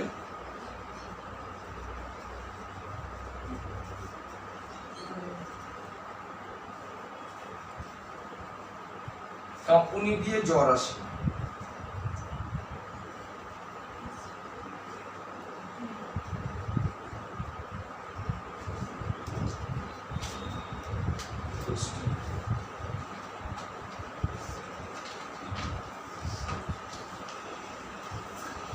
পোস্ট এরিথ্রোসাইটিক দশা এক্সো এরিথ্রোসাইটিক দশা এক্সো এরিথ্রোসাইটিক দশা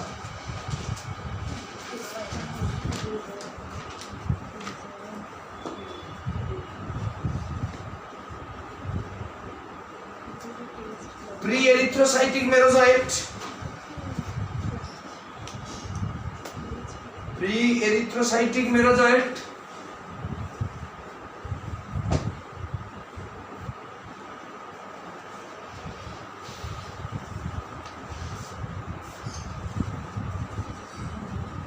পুনরায় যকৃৎ কোষকে আক্রমণ করলে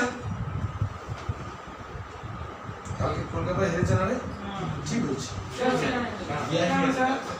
হ্যাঁ জিতলেই তো আমাদের পয়সা যাবে সোনা দানা হার মালা সব গিফট দেবে তো আমি শিশি শিশি জানিস তো কম্পার্টমেন্টাল ক্যান্ডিডেট ওই সবাই দেখছি এবছর মুম্বাইয়ের সাপোর্টার কেন কে জানে তার লেখ কি আছে বিরাট কোহলি আছে বলে প্রি এরিথ্রোসাইটিক মেরোজয়েট পুনরায় যকৃৎ কোষকে আক্রমণ করলে প্রি এরিথ্রোসাইটিক মেরোজয়েট যকৃৎ কোষকে আক্রমণ করলে পোস্ট এক্সো এরিথ্রোসাইটিক দশার সূচনা হয়।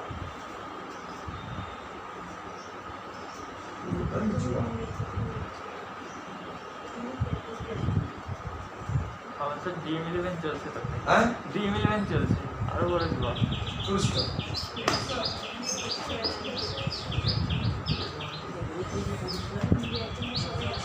Pre erythrocytic merozoite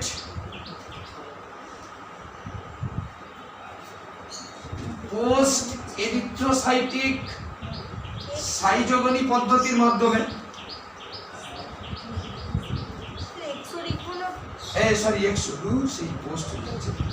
Exo pre erythrocytic merozoite exo erythrocytic schizogony পদ্ধতির মাধ্যমে এক্সো এরিথ্রোসাইটিক মেরোজয়েটে পরিণত হয়। যারা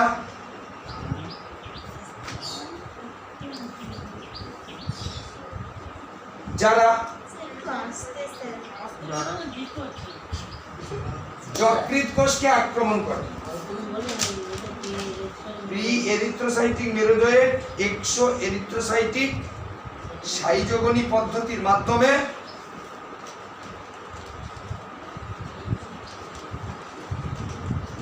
এক্সো এরিথ্রোসাইটিক মেরোজয়েটে পরিণত হয় এক্সো এরিথ্রোসাইটিক মেরোজয়েটে পরিণত হয় যা যকৃৎ কোষকে আক্রমণ করে। সে কোন কারণ হবে না ওই যে আমরা 4 নম্বরে যাচ্ছি।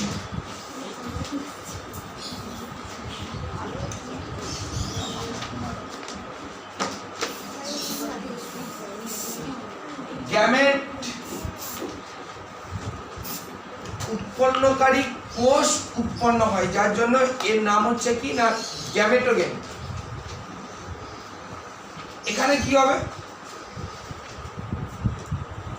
গ্যামেটোগেনি পদ্ধতিটা কি? আমরা দেখে এসেছি যে প্রি এরিথ্রোসাইটিক মেরোজয়েট সেটা কিসে পরিণত হবে? ট্রোফোজয়েন্ট। ট্রোফোজয়েন্ট কিসে পরিণত হবে? সাইজন্ট। দেখবি লেখা আছে এরিথ্রোসাইটিক দশা যখন আমরা বলেছিলাম তখন আমরা বলেছিলাম প্রি এরিথ্রোসাইটিক মেরোজয়েট রক্তে প্রবেশ করে গোলাকার আকৃতি ধারণ করে এবং ট্রোফোজয়েট গঠন করে। এরপরে আমরা একটা সময় এসে বলেছিলাম যে ট্রোফোজয়েন্ট সাইজন্ট দশায় পরিণত হয়। প্রি এরিথ্রোসাইটিক মেরোজয়েট রক্তে প্রবেশ করার পরে সাইজন্ট দশা সম্পূর্ণ না করে পৃথক আচরণ করে। আমরা জানি কি pre erythrocytic merozoite, ট্রোফোজয়েট, schizont, erythrocytic merozoite. এখানে বলা হচ্ছে যে প্রি এরিথ্রোসাইটিক মেরোজয়েট রক্তে প্রবেশ করলে সবসময় সে কিসে পরিণত হবে? ট্রোফোজয়েট, তারপরে সাইজন্ট। বলছে এখানে সাইজন্টে পরিণত হবে না, পৃথক আচরণ করবে। তার মানে কতদূর পর্যন্ত যাবে? তাহলে ট্রোফোজয়েট পর্যন্ত যাবে। এবার ট্রোফোজয়েট দশা গোলাকার আকৃতি ধারণ করে গ্যামেটোসাইট গঠন করে। বড় আকৃতির গ্যামেটোসাইটকে বলা হয় ম্যাক্রোগ্যামেটোসাইট, যেখান থেকে উৎপন্ন হবে স্ত্রী গ্যামেট। আর ছোট আকৃতির গ্যামেটোসাইটকে বলা হচ্ছে মাইক্রোগ্যামেটোসাইট, যেখান থেকে উৎপন্ন হবে মাইক্রোগ্যামেট। গ্যামেট কিন্তু এখানে উৎপন্ন হবে না, এই কিন্তু অযৌন জনন চক্র। গ্যামেট সবসময় যৌন জনন চক্র। তো তার মানে গ্যামেট উৎপন্ন হবে কোথায়? আমরা বলেছিলাম না মশকি কি নেয় মানুষের রক্ত থেকে? গ্যামেটোসাইট। মানে কোন গ্যামেটোসাইট নেবে? মাইক্রোগ্যামেটোসাইট, ম্যাক্রোগ্যামেটোসাইট। মশকির মধ্যে মাইক্রোগ্যামেটোসাইট, ম্যাক্রোগ্যামেটোসাইট গেলে যথাক্রমে কি হবে? মাইক্রোগ্যামেট বা পুংগ্যামেট তৈরি হবে, স্ত্রী গ্যামেট বা ম্যাক্রোগ্যামেট তৈরি হবে। তার মধ্যে কি হবে? দুটো গ্যামেটের মিলন ঘটবে, জাইগোট গঠিত হবে, উকাইনেট গঠিত হবে, উসিস্ট গঠিত হবে, স্পোরোব্লাস্ট গঠিত হবে, স্পোরোগনি গঠিত হবে, স্পোরোজয়েট গঠিত হবে। এই যে উসাইট থেকে একেবারে স্পোরোজয়েট, এটা হচ্ছে কি? যৌনজনন। আর স্পোরোজয়েট থেকে গ্যামেটোসাইট, এটা হচ্ছে। এবার এই যে গ্যামেটোসাইট, সে মাইক্রোবল বা ম্যাক্রোবল মানুষের প্রান্তীয় রক্তে কি করবে? অবস্থান করবে এবং এখানে 7 দিন ধরে থাকে। এই সময় যদি মশকে আক্রমণ করে তাহলে গ্যামেটোসাইট চলে যাবে। এবং এই চক্রটা এটা সম্পন্ন করতে মোট 16 দিন সময় লাগে। তাহলে এইভাবে গ্যামেটোসাইট কি হয়েছে? উৎপন্ন হয়েছে। এরপরে কি হবে?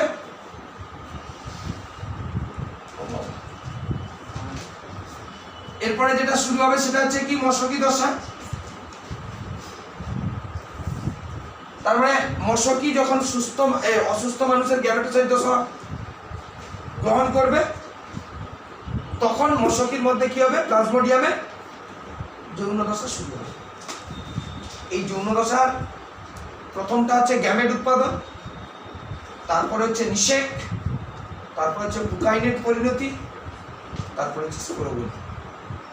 4টে দশার মধ্যে আমি যখন স্পোরোগনি শেষ করব তখন আমি অলরেডি বলে দেবো স্পোরোজয়েট হয়ে গেছে। সেই স্পোরোজয়েট কোথায় থাকবে?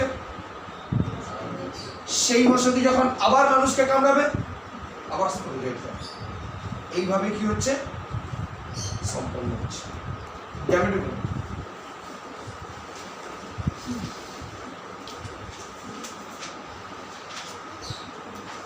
কি হলো? মাথা নেড়ে কথা বলছে। লেখ। হ্যাঁ, না না, মাছ দিতে হবে। লেখ মশকি দশা লেখ।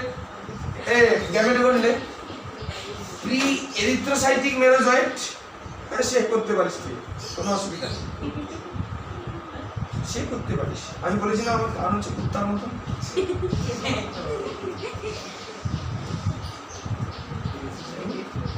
বাবু যদি এরকম খস করেছে তার কান দুটো উঠে গেছে, আমি সেরকম তোরা তো আমার কাছে লক্ষ্মীর মতো, তোরা আছিস বলে বেঁচে আছি।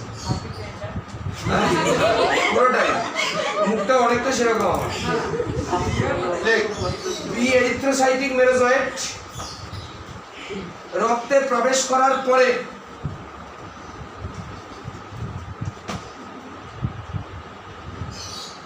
সাইজন দশায় পরিণত না হয়ে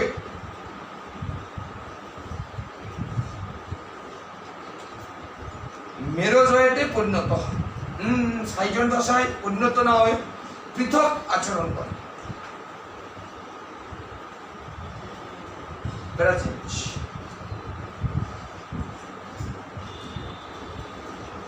ইয়া একটু রোদ গায়ে বলে কিচ্ছু হবে না, কিন্তু তারপরে জানিয়েছি সে বসবে কোথায়।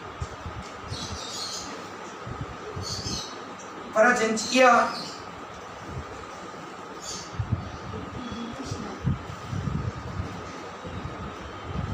ট্রোফোজয়েড দশা শেষ করে ট্রোফোজয়েড দশা শেষ করে ট্রোফোজয়েড দশা শেষ করে গোলাকার আকৃতি ধারণ করে এবং গ্যামেটোসাইটে পরিণত হয়।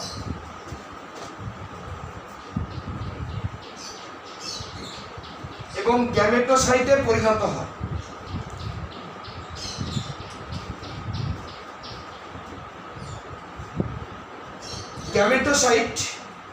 হয়ে পরিণত হয়। Full stop. আকৃতিতে বড় গ্যামেটোসাইট গুলিকে বলা হয়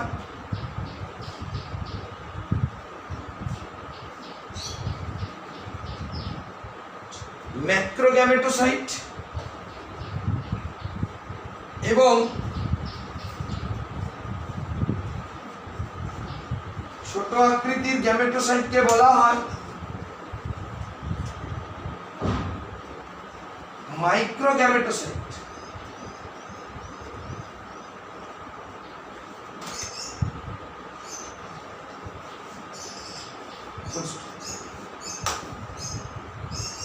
প্যারাচেঞ্জ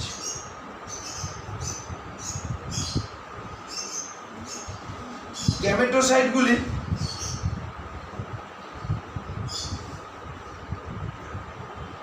মানুষের প্রান্তীয় রক্তে অবস্থান করে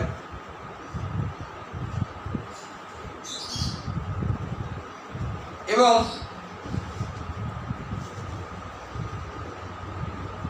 ইহা সম্পন্ন হতে 16 দিন সময় লাগে।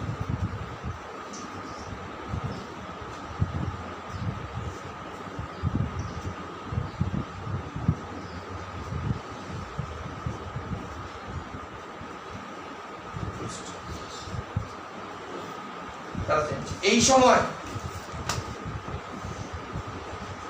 আচ্ছা বাদ দে হেডিং কর মশকি দশা।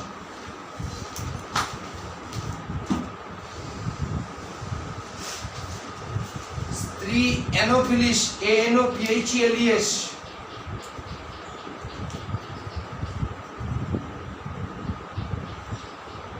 মশকি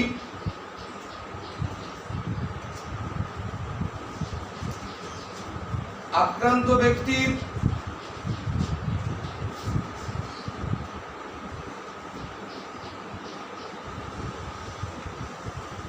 রক্তপান করার সময়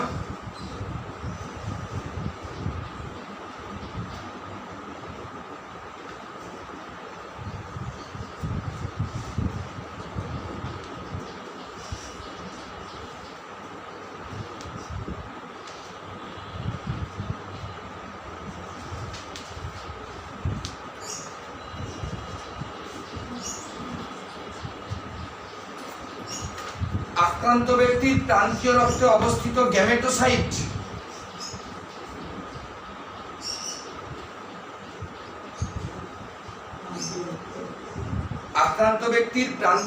অবস্থিত গ্যামেটোসাইট মশকির মধ্যে প্রবেশ করলে মশকি চক্র শুরু হয়।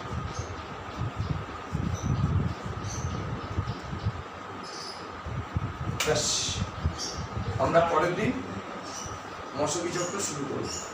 ওরে তোরা আমার সঙ্গে সঙ্গে লিখছিস, এরপরে তো আর তোদের সঙ্গে সঙ্গে লিখবে না। হ্যাঁ